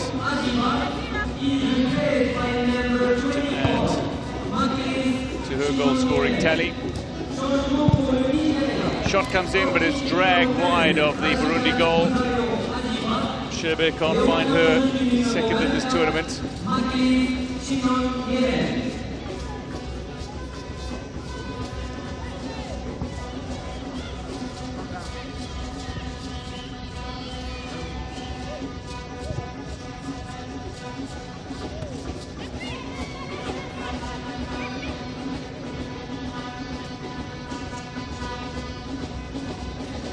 Conceded 4 to Botswana in their first game. Conceded 4 to Nigeria in what will be their last group game. Nigeria, they scored 1 in their opening tally, 2 in their second against Botswana. Now they have 4. They just keep doubling their goal scoring. Be eyeing a couple more goals at this tie, I would imagine. Never been known as a side that'll take their foot off the pedal. Certainly some of the fresher faces will be looking to prove their ability on the pitch for Coach Waldrum.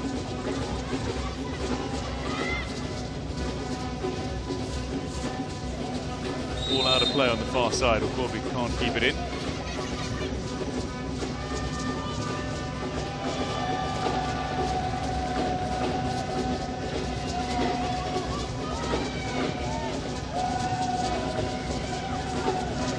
Nigeria, who still have the most impressive record of any African team. They qualified for every single edition of the FIFA Women's World Cup. Been champions an exceptional 9 times from the 11 tournaments. Finished in the top 4 in every edition. And they won the 91 and 95 World Cup qualifiers, which are often incorporated as part of the Women's Africa Cup of Nations records. They hold so many records at this tournament. This is their 58th game. Nobody has played more. They've won the most matches. They're on their way to their 44th victory here. They've scored the most goals, 174 now. They have the best goals per game ratio of over 3. The best goal difference of 148. That's in amongst many of the records that they hold. Includes that incredible tally of 9-time champions. Muneza getting into a spot of bother, get herself into a very awkward angle to try to make that challenge on Okobi.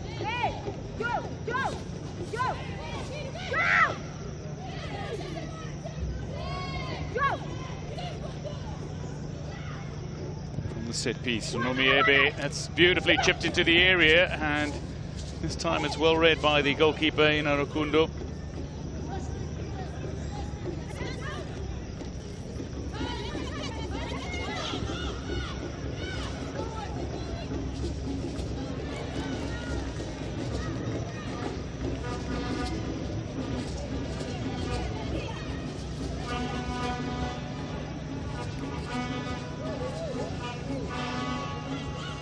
When you're Burundi, you're 4-0 down, you've got 25 minutes to play, and you're up against the most successful team in women's football on the continent. It is a bit of a tough task for Burundi at this point in time. The tactical approach, though, from the coach should be just like we had been iterating in the first half. Stay as compact as possible, because the Nigerians are just looking to get into those pockets of spaces. Another pocket of space opening up, and a header between 2 defenders that was tame. Now the goalkeeper just pick up the ball fairly comfortably. 25 minutes to play. 4-0 to Burundi. A little bump off the ball. A little bit of a shoulder. That's McLean's looking for a goal. It's taken a deflection off one of the defenders and comfortably claimed by the goalkeeper.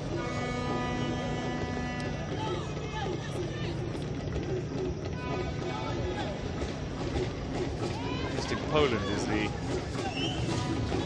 dangerous striker, Kornik Lesna. Oh, a little bit of a run, a little bit of space for Pisefi, and she's looking to make the most of this as well. The square ball might come, looks to go near side, and nearly saw that ball into the back of the net.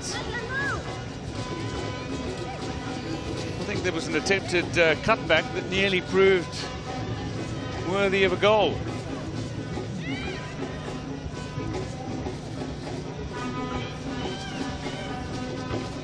Lovely run. In the end, I think she was, just judging by the way her body contorted, that she was trying to cut that ball back, but it nearly sliced into the back of the Burundi net. Goalkeeper making a fine save at her near post. Mind you, the replacement goalkeeper is just 16 years old. Youngest ever squad at the Women's Africa Cup of Nations. Can they score here? Muneza was certainly giving it a go. And what they're hoping for is that this is not a once-in-a-lifetime opportunity. They're hoping that they can build on the successes of qualifying for this tournament and return. Even though they'll leave this tournament with 3 losses from 3. Have their historic first goals. Nyunkuru with 2 against Botswana. Wimana against South Africa, and Jafari with the assists for all 3, remarkably. There's Wimana. With a couple of words for Gift Monday. Gloria Corner steals a couple of yards, and the referee says, just wait, let's head back a little.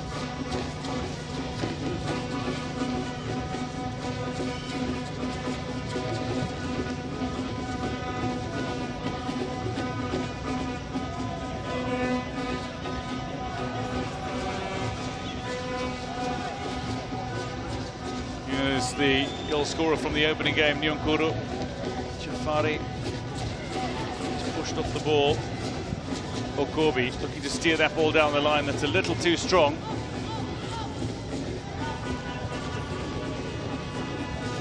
Goalkeeper says we'll get on the end of this.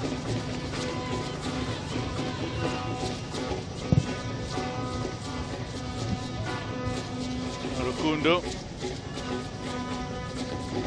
Unlike previous editions of this tournament, there's a quarter-final stage for this 12-team tournament, plus a repechage round for the losers of the quarter-finals. So there are at least 2 matches that remain for every one of the teams that progress to the knockout stages. Nigeria well on their way.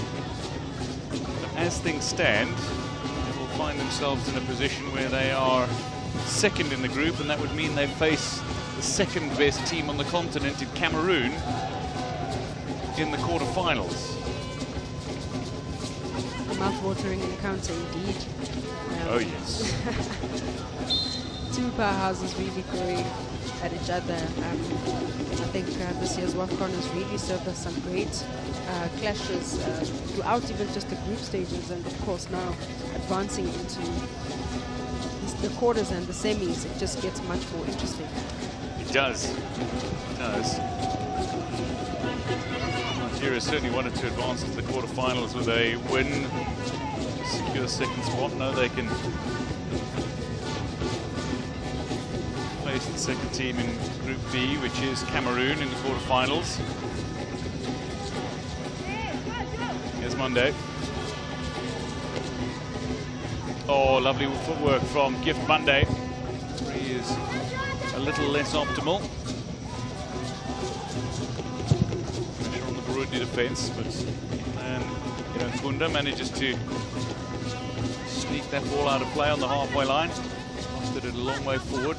Bona back with the Nomi Ebi.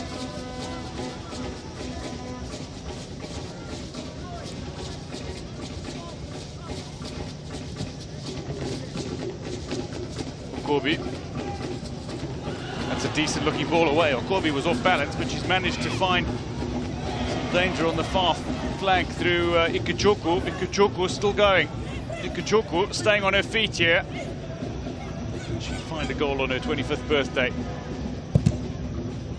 She's done enough to see that ball out of play.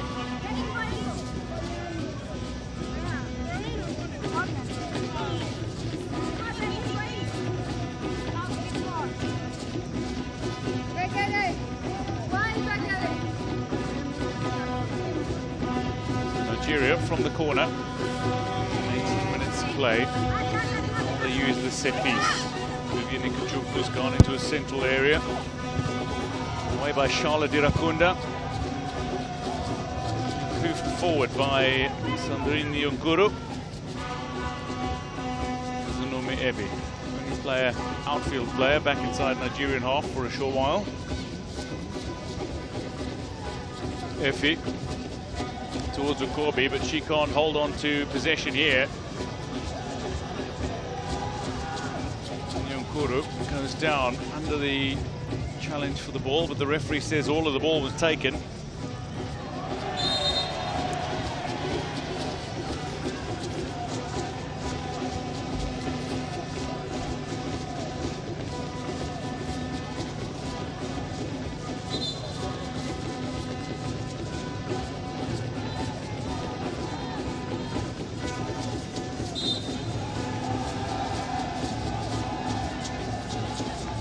Just wants to issue a yellow card before the free kick is taken.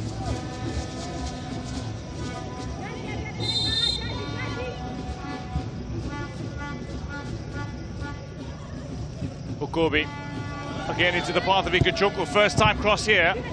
Diane Irankunda with the initial block and then the subsequent clearance by Charlotte Irankunda. Nyonkuru.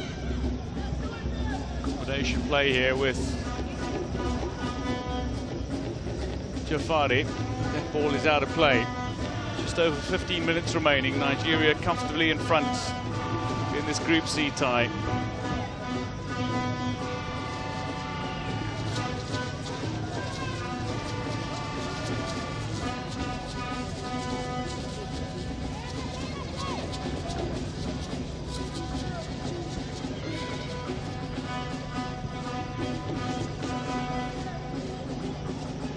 to be a very difficult group for Burundi. The likes of South Africa and Nigeria, the two pre-tournament favourites. They would have had a chance against Botswana to claim a victory in their first match, though. They've lost by 4 goals to 2. Conceded another 4 here.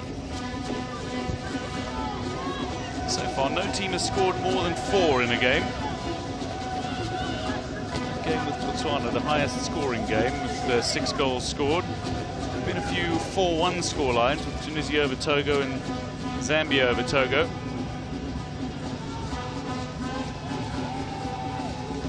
Corner under a little pressure. They're back to help out as well. Steered out of play, and Burundi have a throw opposite the 18-yard area, but we're going to see another change for Nigeria. Confirmation of Bukuru's yellow card. So Nomi Ebi is earning a little rest here. She makes her way off. Aburo Estelle Bona is making her way on now at her first Women's Africa Cup of Nations.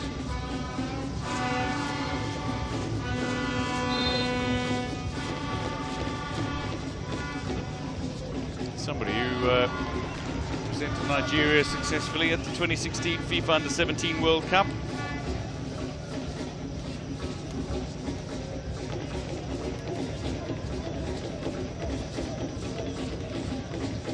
Look at that snapshot taken. The first shot on target for Burundi of the game.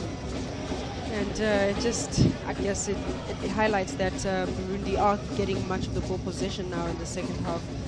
With the changes instituted from the Nigerians, it seemed to have disrupted the flow, maybe, of the team, just really introducing and welcoming the other players. But Burundi have really sort of come back, great combination play, really trying to allow the fullbacks to overlap as well. And I think just the missing element in today's game is just that individual brilliance that we know that they have. Yeah, Nyonkuru with 2 sublime goals against Botswana. That volley. Ooh, has to be contender. If you didn't see it, superb volley against Botswana. That's undoubtedly one of the contenders for goal of the tournament. Good work by the goalkeeper here, Rukundo. Picking that ball up ahead of the dangerous McLeans.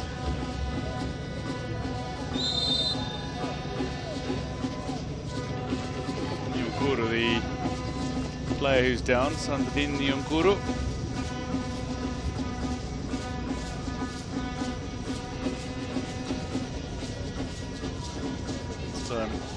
Shebe.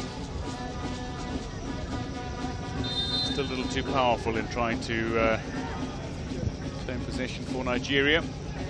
Just over the head of Uimana. Nigeria have it back. Gift Monday. Gloria Bona to Okorbi. Really out of play. Throw into Nigeria. They seem to be just going through the motions now. It's a bit tough. It's a bit tough. I can't imagine being in their situation. The intensity of the tournament could be just packing up on the legs, which is quite surprising that the coach hasn't really made that much of substitutes, just really to rest a few legs, but also just to really try and compete a bit until the end of the game.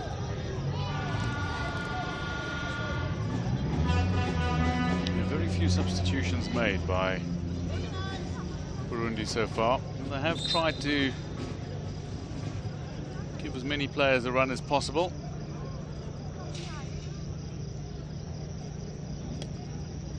Having already collected a yellow card, Rachel Bukuru, 24-year-old from Tigers Queens in Tanzania, wins the free kick for Burundi.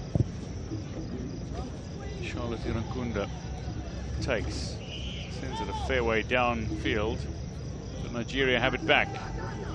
Chubu just knocking that ball back. This is Tony Payne.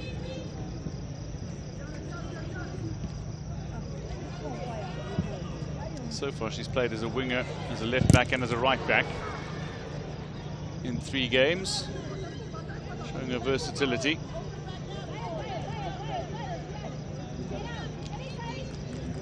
Shalalozie played as the right back in the opening 2 matches for Nigeria. Played as a winger in the first game, switching between right and left. And then played as the left back in the second game.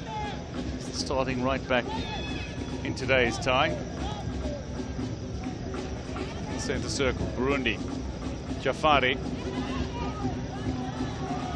Going on the overlap here. It's a rare run on the overlap for Burundi's fullbacks. A space potentially opening up here. A long-range effort that was on the cards. Nestor Bona's just got a head in the way.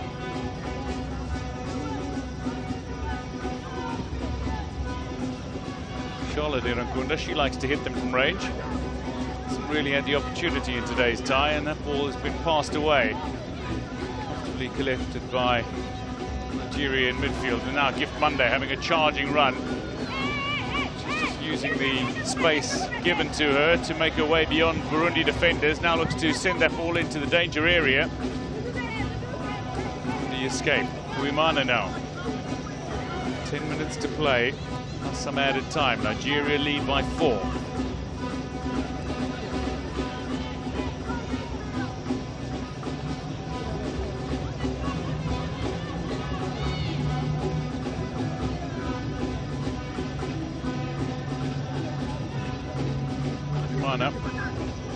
The Nigerian players is down in the middle of the pitch. That's the problem here for Effie.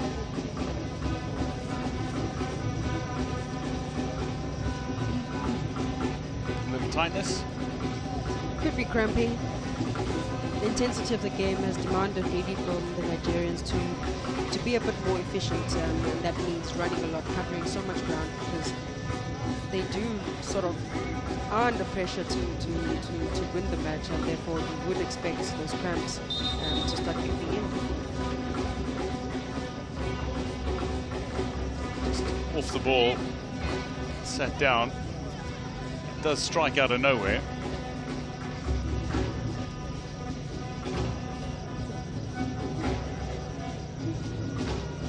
I don't know how she remains that calm with cramps. Cramps were my worst nightmare. I didn't know what to do with myself if I was cramping. It was just so. I don't know how it is that she's so calm. Well, she's certainly very composed. Using the opportunity, Burundi, the players, to rehydrate. It's not a particularly warm evening in the Moroccan capital city. Kickoff, it was only 19 degrees Celsius.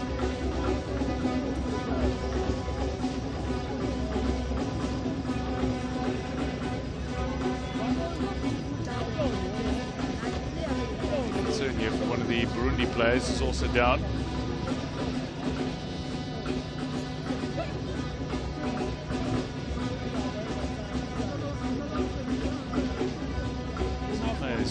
Going down off the ball. Burundi have Sandri Nyankuru. Burundi have gotten their socks off in the opening couple of fixtures, and the amount of running they've been doing is bound to catch up with him. Isefi being helped to her feet. She's had a solid performance tonight, the Israel-based 21-year-old. Her first Women's Africa Cup of Nations. You know she can play the full 90 minutes because she scored that spectacular winning goal for Nigeria in the 2018 WAFCON Cup against Mali. Right at the death, 90th minute. She bagged the second Nigerian goal of 4 here this evening. Later to get back underway from the throw-in.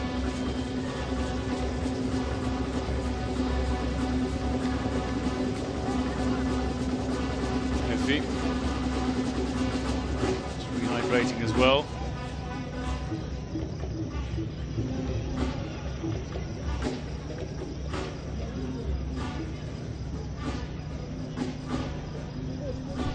Uimana doing her best to try to win a corner for Burundi, but has been thwarted by Nigeria.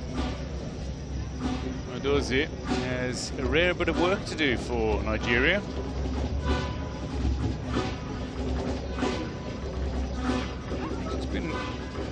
effectively untested in her 2 matches so far. She was suspended owing to the yellow card she received in qualifying for the opening match of the tournament, which was against South Africa.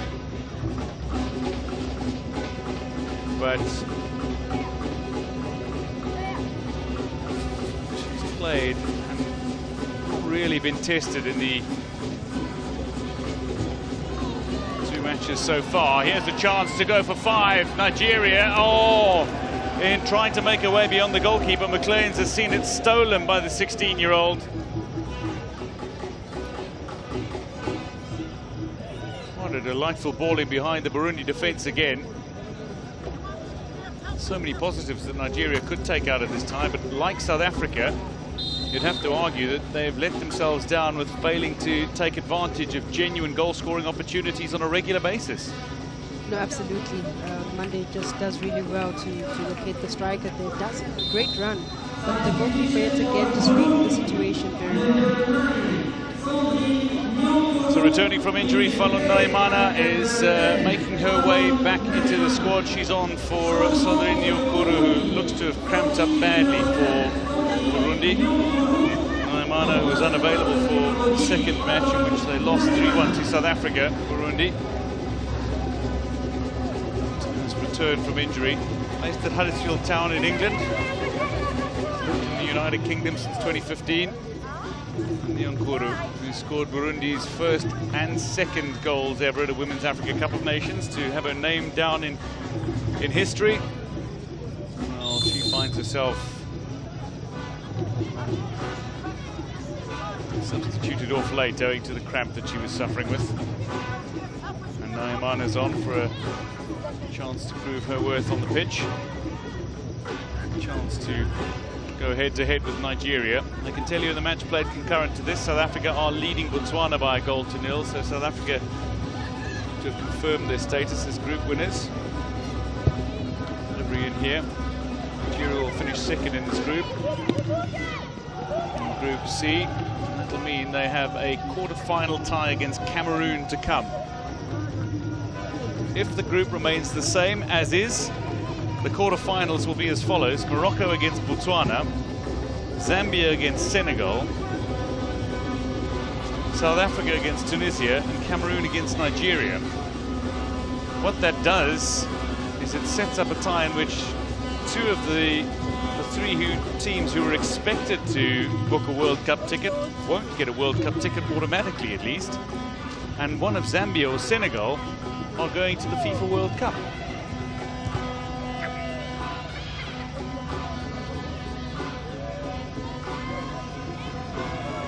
Burundi shifting this ball around now with a little more purpose.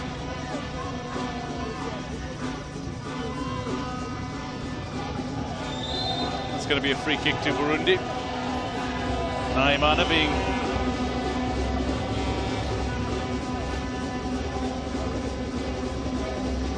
thumped off the ball.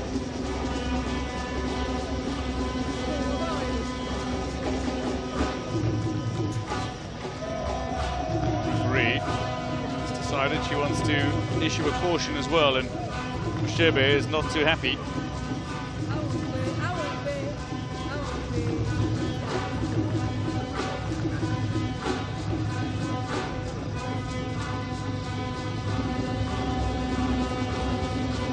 I guess the referee just deemed that it's too physical, and she has been dishing out a couple of tackles in the central midfield, just making her presence felt. Long range, this ball skips kindly for the goalkeeper. And does it not to be tested by Charlotte Tirankunda's free kick from a long way out.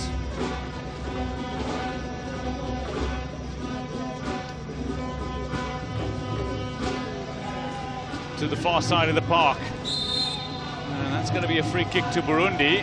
Some real pressure here by McLean's on the defense.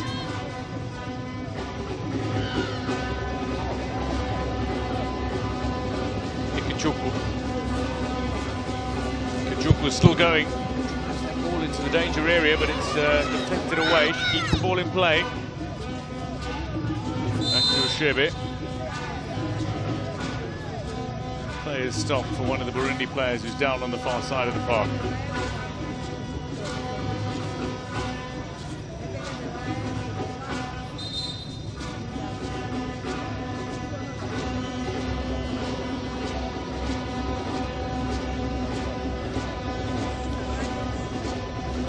That must really hurt. Ah, that must really hurt. Those are not very easy to get out of, just one step on the toes. But the multi-stud or blazer, oh my word, that's the worst.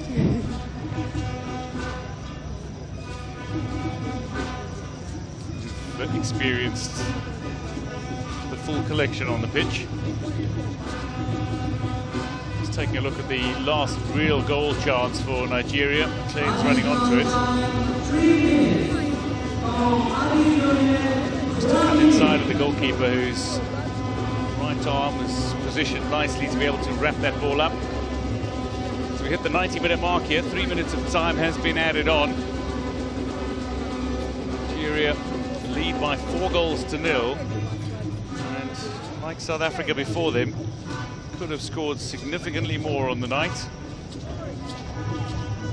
3 of the 4 goals coming in a 4-minute blitz just before the half-hour mark.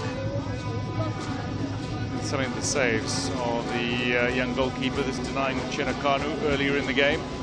Chenakanu having fouled 2 of Nigeria's 4.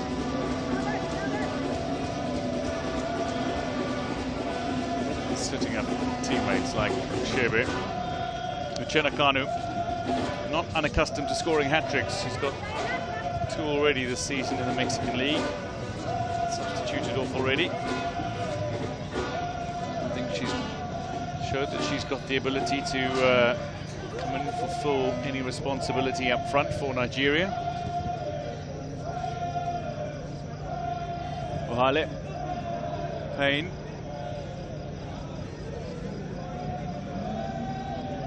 Chuku.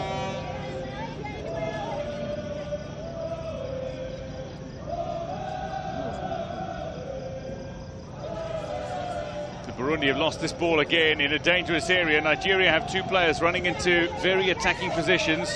Third now joins as well in the form of Okobi. Trying to play on that far side. Throw into Nigeria it'll be. Burundi players is down again. So play will get underway. She's back on her feet, looking to run it off. The referee says we can continue. Throw into Payne. Payne showing her pace in the area. Is there a cutback to come? Can she pick out a teammate? It's been deflected away. And Nigeria nearly lose the goal-scoring opportunities. It's knocked back into their own half. But final moments of added time here, Amanda. You've watched this 90 minutes unfold. How have you evaluated what you've seen tonight? A much better display of football where the Nigerians are concerned. Burundi just really outclassed in this particular matchup. But I guess the luxury from the coach, Nigerian coach, just making sure that he rests some of the players just for the important matchups that are coming for Nigeria. There is one hugely significant tie to come. It's the end of this tie. Nigeria claimed the victory by 4-0, but they finished second in the group, which means they await Cameroon in the quarter-final tie for a place at the FIFA Women's World Cup. Ajibade Efi and 2 from Kanu sealed the victory for Nigeria tonight as they beat Burundi by 4-0. Not tests. Friday evening at 7 on the Tastemaster SA. In the first elimination challenge, contestants must bake for survival in the competition. And we all love what we do, and we're all so different, and we all bring something amazing to the table. And I don't want to see anyone go home. Who will bake their way to safety? Find out on the Tastemaster SA. Friday evenings at 7. Repeat Sunday afternoons at 3 on SABC2. Loss, grief, pain, rejection. I I think I've been in a bubble or something. When it feels as though the walls are closing in on you, take a moment to listen to the beat within. Take heart and rise. Put on your dancing shoes. And as if nobody's watching, dance to the rhythm of your soul. Be encouraged with the feel-good movies this July on SABC2. You belong.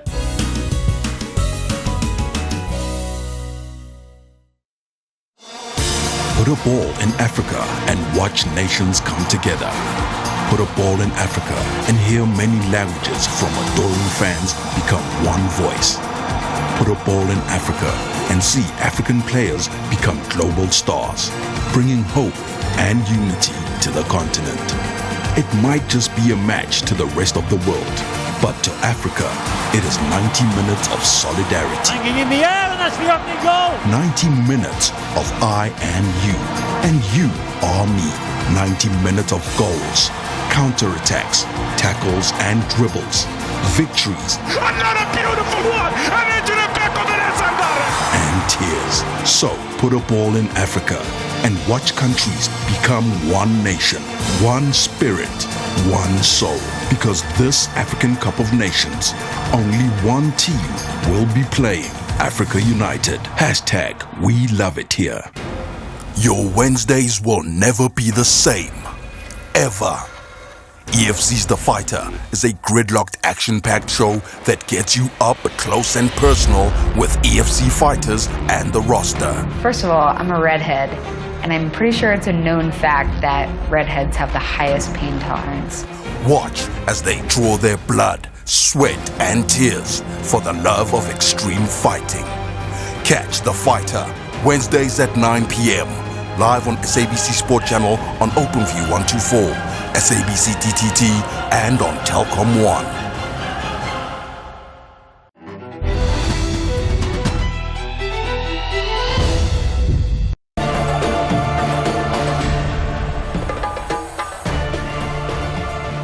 Welcome back. Well, Banyana have registered a 1-0 victory against Botswana. This means that they are unbeaten in the Group C stages of this Total Energies Women Africa Cup of Nations. This was their third successive victory. And of course, it means we can officially confirm that they will take on Tunisia in the quarterfinals next week, Thursday. We take a look there at the full-time statistics. South Africa with the lion's share of the possession, 68.8, whereas Botswana could only master with 31.2. We look at those total attempts. Really, it was South Africa who had all the chances, 6 on target, and of course converting 1 through Untabiseng Majia. I am Olizondo, still in studio with Simpiwe Dludla and Gloria Brown. We take a look at that, and it was the dominance of Banyana that prevailed. I think mostly you'd want to keep possession in order to score, create a plethora of opportunities. But I think Banyana just, with the lineup today, just showed you they were not looking to go down the wings and all of that. They just wanted to push, especially the fullbacks, Ukamete and Dlamini. But we did not see a lot of crosses coming in because Tembi almost for 20 minutes, we could not see her until we saw her going to the wing to get the ball, get on the ball and try to play. But we couldn't really see a lot of fluidity because they were not running off the ball quick enough, identifying space and making movements to take Botswana out of their defensive third into defensive positions, from defensive positions so that they can isolate them. But we didn't see a lot of that today. For a large part of this game, we thought Banyana were playing for a draw until the 80th minute when Umajia said, I'm going to put 1 back. It was 2 coaches that are respected in the tournament, firstly, that came up and really brought on game intelligence. They knew what they wanted to do, which was, 1, for Desiree Ellis was to finish on top of the group, and for Coach Nkutlisang, for her it was to be the 3rd best finisher, because she knew exactly that she's going to be playing against Morocco. But when you look at the two teams, they really went through the emotions for most part, playing for a draw, if you look at it, because they really just didn't bring their best game forward, were very cautious. You can even see by the statistics in terms of the tackles. It wasn't that fiercely contested match. But again, dominance of South Africa should have given them more goals to celebrate. But it is the business end of the group where you say 3 points are important. It doesn't matter how they come, how we play. And that's exactly how the players went through. It's been a grueling week. Because if you look at the games that have come thick and fast, it's drawn from the players, coach. And you can see tired legs, you can see players cramping, and you can see the players going through the emotions. Absolutely, and of course now they have a little bit of a recovery period until those knockout stages. But as early as the 13th minute, Sibone Owase Botswana Urifilwe Tholagele really mustered up such a great run. She was the player that scored a brace against Burundi, and right now trying to net one against Banyana, but it was just wide. It was just wide, and this speaks to the formation here, Botswana. They played with a 4-5-1 with a lone striker that was Utolagele, and today she wasn't really her normal energetic self, but I think it speaks to the game plan as well, because also tired legs, and it's the same runs that she was making in the other days. The difference is that she was alone up there. Radia Kanyo was not joining the attack as much. Ditebe was not joining. Johannes was not joining the attack much, because they were setting up their rest defense, and that's why most of the time they were comfortable with her getting that long ball, because normally Botswana, you'd see them going through the wings, bringing the crosses, but in this instance they went through the center so that she can take a shot. I think for me, Tholagele really ran a soft scoff. She really drained herself against the Nigeria game, trying to impose. And not only that, you also saw a team in the middle of the park that was just very cautious. I don't know if it's just the respect that was given, but when you look at this ball, they won it in the middle and they set a long ball forward, knowing that she's got the pace. She does have the beating of Bambanani Mbane, but the intelligence of Mbane, where she recovers very well. And again, for South Africa, the cover defense comes in very nicely to protect Janine and Mbane. But yeah, I think at the end of the day, it was almost a very well balanced side. Absolutely, and of course in that first half, really this was just one moment that we could pick out from the Botswana Nationals. But in the second half, we saw the South African Melinda Khadiete really try to get one past Buseja, and of course Buseja, you know, with her experience, was able to say, I will not concede. She's been outstanding the whole tournament, and you see it by her handling. It's been very solid.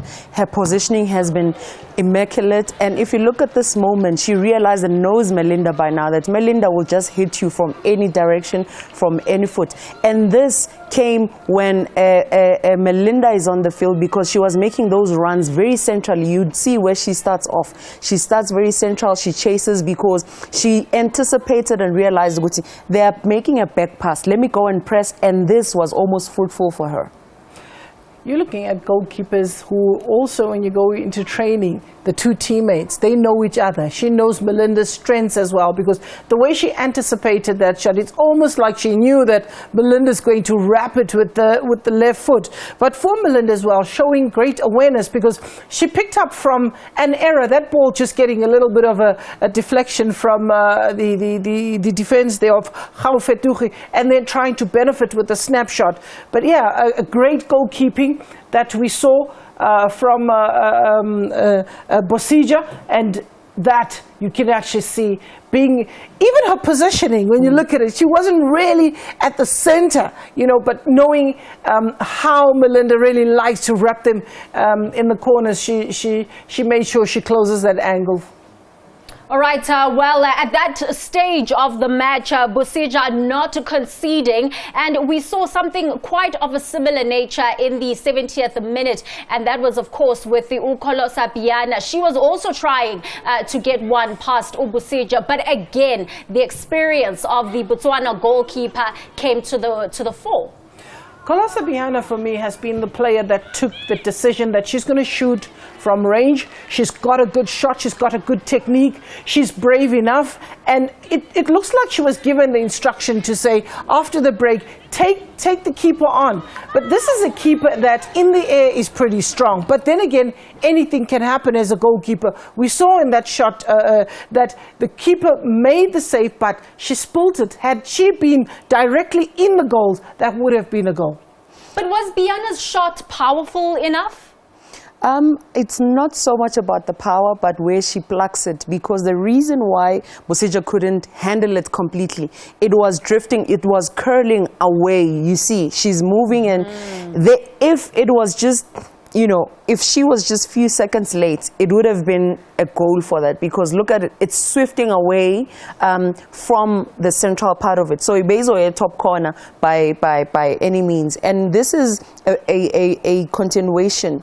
Yaga Kolosa, because in the match against Burundi, she came on, she hit the crossbar, and Magia would have been the one that followed up and scored from that, and that would have been her first touch. I guess boy too because Magia scores also from the same movements where she follows up, she pounces, and that's the type of striker that we wanted to see on the field. And speaking of Umagia, the 18-year-old, in only her second appearance for Banyana, scores her very first goal for the women's senior national team. What a goal it was in the 80th minute, when we thought this match was going to end in a goalless stalemate. Bang, it's in.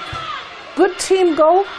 It was knocked from the middle of the park, won by Biana, knocked it about, and again a Predators goal. You see the shot is taken, and the deflection by the keeper falls kindly for young Magia. We know she bangs them in week and week out in the Hollywood beds. We were quite happy for her to see 20 minutes in this match, and what a way to announce your presence at such a huge tournament for the 18-year-old. Just making sure that she's always at the right place at the right time, there to finish up. And as a striker, continue the run until that ball is dead. And she's showing that we have a bright striker for the future. I think incredible for me also, Dolly, is the fact that she was not standing to be right in the center or the chest of the center backs. She was always pulling wide, and whenever she made runs, she was running into the space where she wants to receive the ball, wants to take the defender, wants to finish. Because in this moment, if you look at it, Melinda comes from behind, and in Melinda coming from behind, there's a pass that came from Kolosa there. She gets it immediately because of her awareness. She turns to see where is Melinda, and in Melinda taking a shot, picking up where Gloria left off to say, as a striker, you don't stop running until the move is done, is finished. Because look at that pass from Linda, and you look at how further up was also Uhwali, and in her being so further up, it means what? There's 2-3 players that are in the box. Uhwali takes a shot, Melinda makes that pass, and who there to finish? This is why she's one of the top goal scorers right now in the league, in the Hollywood Bets League, and this is why she was Young Player of the Season. Comes from our under-17 team, under-20 team, and now she's in Banyana, kept number 2, 1 goal. Hello. Hey, Shazini. And so unfortunate there for Ubuseja, because she does make the first save, but just could not withstand the power of Umagia in the second. It's not only that, it's also the intelligence, Toli. Because yes, as a goalkeeper, remember what has to happen when you make the save. Your defense has got to be there to help you sweep and clean up. And the reaction of young Magia is what really even just seals and cements this move, because she reacts very quickly, using a pace, making sure she also gets ahead of the defender just in time to get that ball. And they needed that. She had her fresh legs, and she also was quite comfortable, because when you look at it, she actually knew what she wanted to do with the ball, calmly slotting it furthest away from the keeper. Oh, I know Richmond United is ecstatic. The entire country is joyous. Huge congratulations there to Untabiseng Magia for scoring that goal. And huge congratulations to the player of the match, none other than Utembi Khatlan. To be honest, we came here to enjoy the tournament, and we've been taking one match at a time. and that's why we have different scorers. We have the mandate of the team is to take one match at a time and get the points, and today we saw we had 3 people subbed because of injuries, but everyone that came out from the bench did their work and we won today. Thank you so much. Thank you. And that's a huge smile from Uthembi Kgatlana. But something important, Ludlu Akhulumangayo, is just the injuries also plaguing the squad. And it's because of that short period for recovery. And maybe at least now, until Thursday for the quarterfinal, bazoba mhlambe nesikhathinyana just to recoup. I think winning previous matches for Banyana Banyana excuse me, allowed us to be able to rotate the squad and bring in different players. And it didn't matter as much what type of formation did we have on the field, because we had players that could keep possession, could play, even though we didn't go down the flanks when we were through the midfield. This is the players' understanding. I mean, Refilo Jana is not on the bench, Hilda Makaya is not on the bench, and if you look at it also, those are the players that are key for them. But I love that as a player, she's understanding and she's intelligent enough to see that it's not just the 10 that's important, but everybody in the squad, the 23 that's there, it's important for them to be in the team so that they carry on. Because remember this team, Chloe, we spoke about it, they did not have a practice match or friendly matches coming into the tournament. So everybody does not have match fitness together as a squad. Yeah. To add to that, we also got to see today players being played in different positions and different roles, which speaks to the coach's selection about the versatility of the team that she has. And yes, we may not be happy with the starting lineup, with the formation that is used, but it is a business performance that you go in, you get the job done. Whatever the responsibilities are, you execute. And we're seeing exactly what Thembi's saying. Any player that got on, went on and did the job, irrespective. And yes, you're seeing players scoring around the park. We haven't yet had a single player who scored 2 goals in the team, but it's been a scattered performance in terms of the people scoring the goals. So yes, for Coach Desiree going forward though, she's got to work on your Sipesengwes, your Kgatlanes. We saw a Limpinov right now. It is worrying. Also defensively, you've got to look at Nokumutlos. Those are players that you've got to game manage and player manage to make sure now we get into the knockout stages. It doesn't matter what you've done throughout this tournament till this stage, but now going forward, because any mistake is going to be punished, and if you don't win your next game, you pack and you go home. It is do or die in the quarterfinals. And remember, for Banyana Banyana, they have to make sure that they move through to the semis so that they automatically qualify for next year's FIFA Women's World Cup. We'll take a quick ad break. When we do return, we hear from the winning coach, Coach Desiree Ellis. And of course, we confirm those quarterfinals that will be staged next week.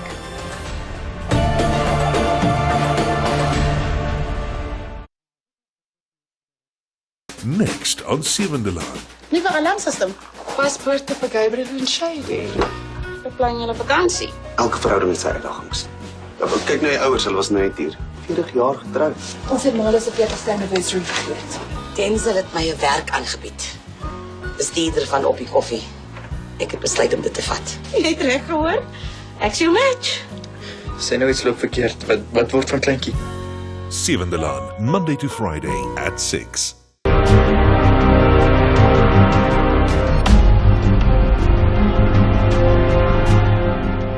It's a very big year, not just for me, but for the whole group. It's something we've worked towards since 2018, you know, having come so close in winning WAFCON. Obviously, it's a dream for any girl to represent their country, especially in a tournament of this magnitude. It's a very big tournament in which we qualify for a whole lot of things. We qualify for the World Cup, we qualify in promoting women's football. What you can get from Banyana is playing until the final whistle, and hopefully we'll get that positive result.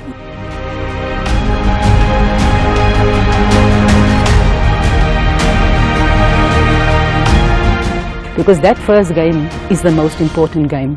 We have to get a positive result. Looking at Nigeria, we know that they're one of the powerhouses in African football, and we shouldn't underestimate them, regardless if we beat them, and they haven't beat us since 2018 in 90 minutes. That's history. History doesn't make you win the next game, but history shows you what you're capable of.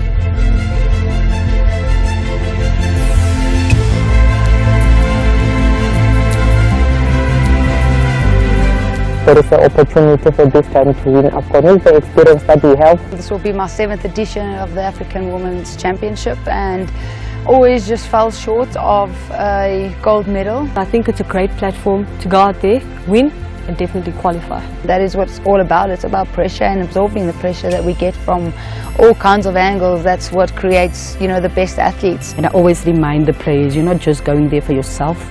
You're going there for your family, you're going there for your friends, for your fans, for the rest of football. There's a lot going on in our country right now. We're trying to bring a lot of hope back.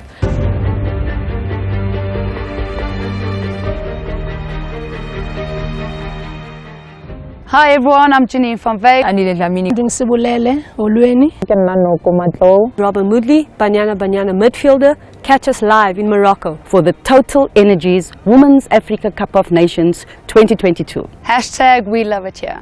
Brought to you by SABC Sport for the love of the game. Winning things opens a whole lot of opportunities. When you don't win things, you're not remembered. So you need to win things so you can be remembered.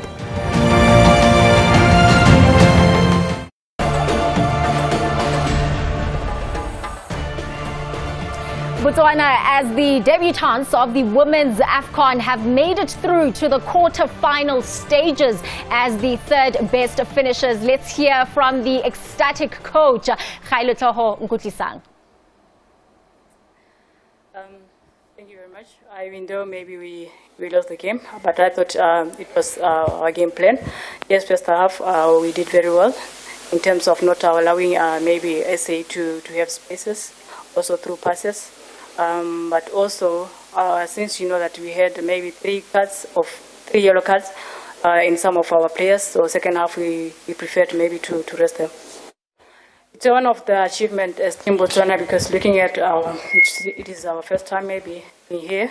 We are through. Then we will be looking at Morocco for now. I mean, we'll be looking for. Yes, we're playing Morocco yet.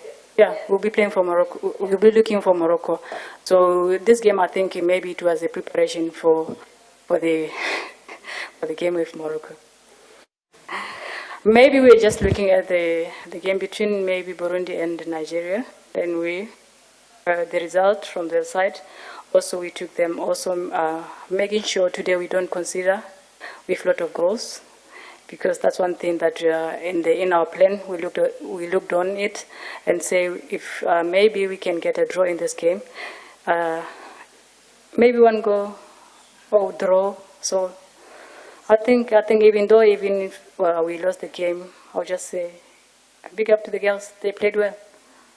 But yes, we have a lot of injuries. But I think it's just a matter of maybe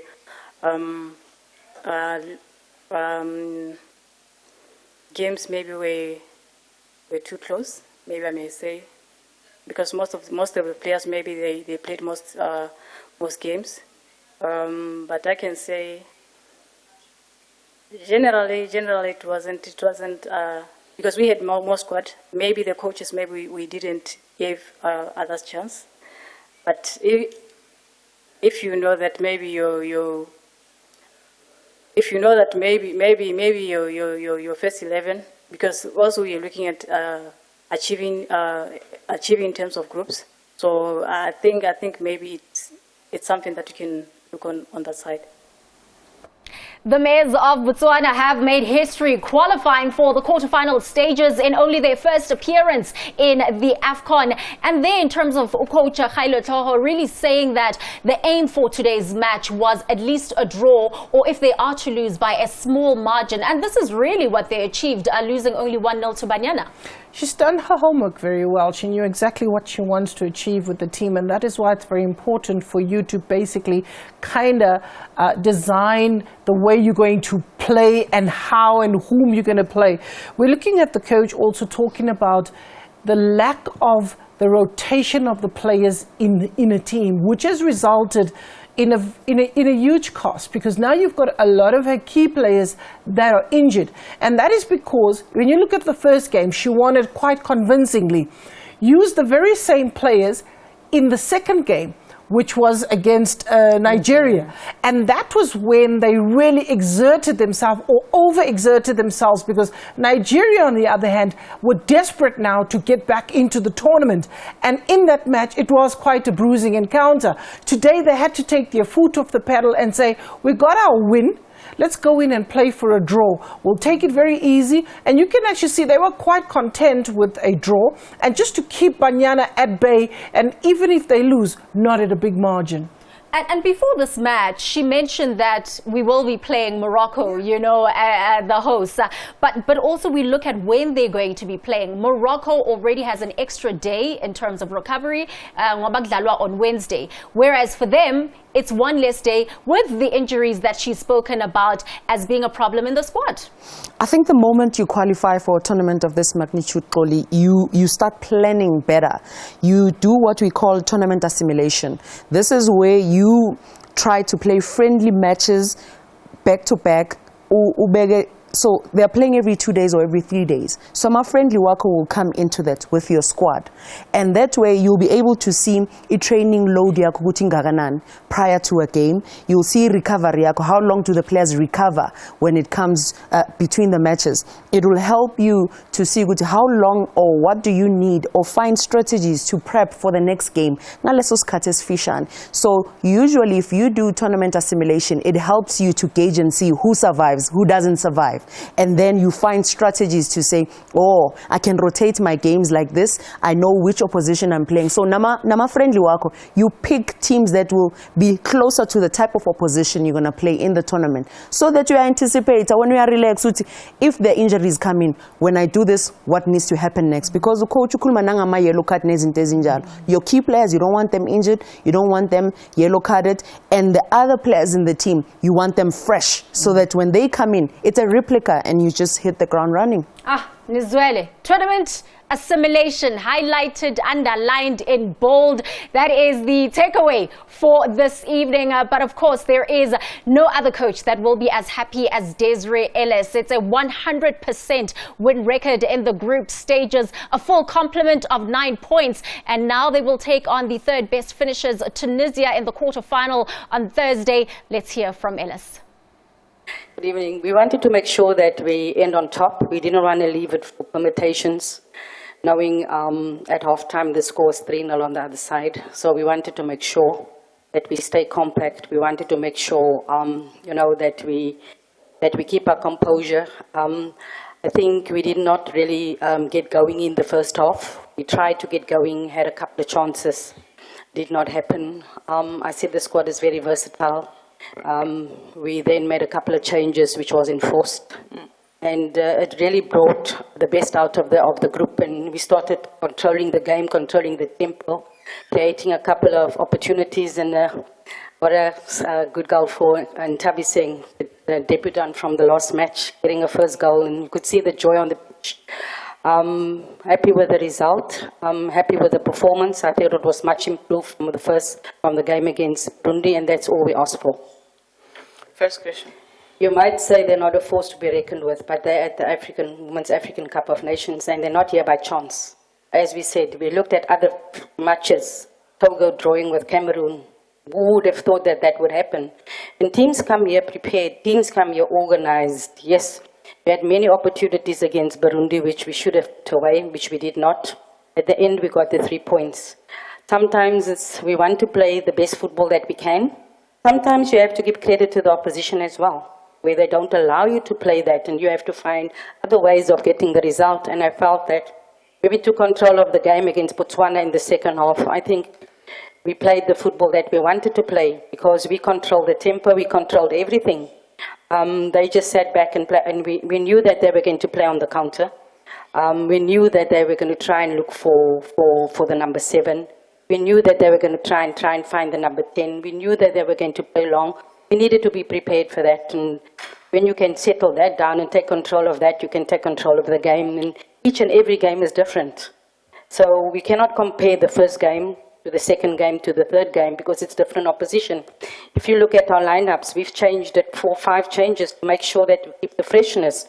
So obviously playing other people, they take time to settle in, but once they settle in, the game goes okay. So you have to make sure that you keep the team fresh, that you also play other players, because you need to make sure that your whole squad stays focused, your whole squad is ready for every eventuality.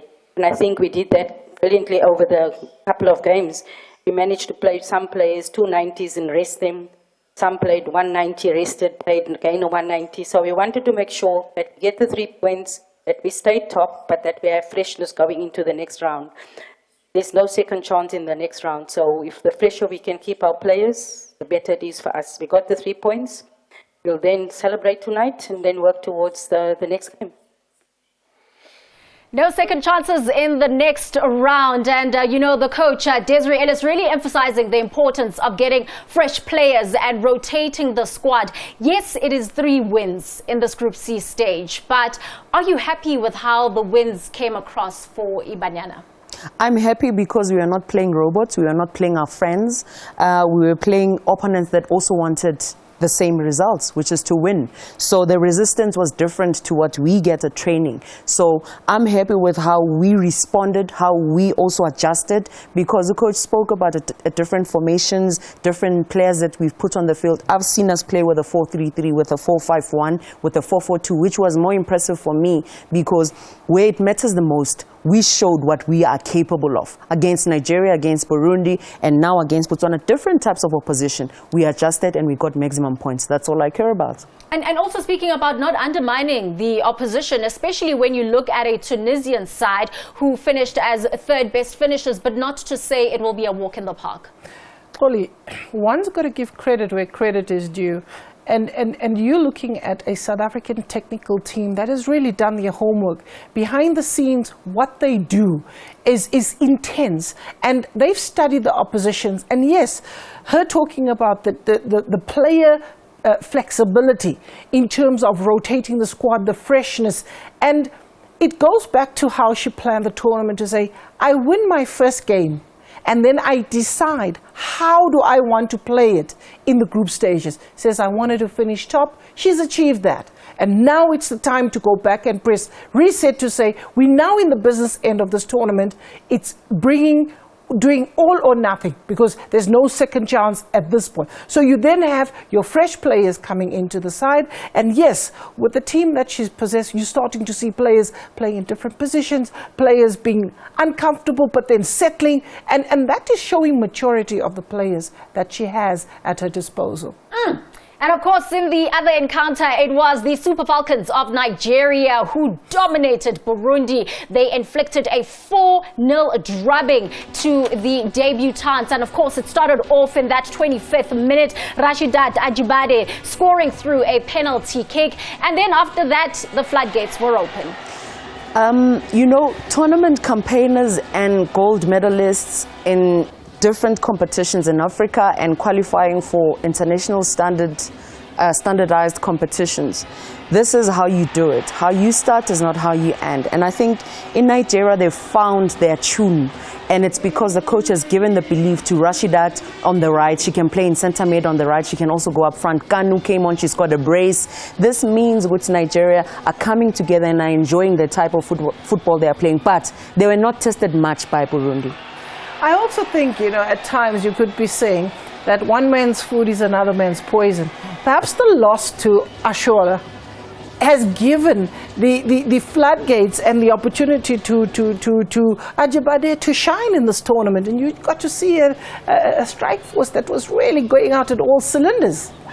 And of course, for Kanu scoring a brace there for the Nigerians to make sure that they walk away with that 4-0 victory. They finish runners-up in Group C. And in fact, the highest scoring nation in terms of Group C, having scored 7 goals. So really impressive. It's not how they started that matters. It's how they've ended, because it means that now Cameroon beckon in the quarterfinal stages. Let's take a quick ad break, because after this, we need to show you what the action is going to be next week, Wednesday and Thursday. Who is going to be up against who?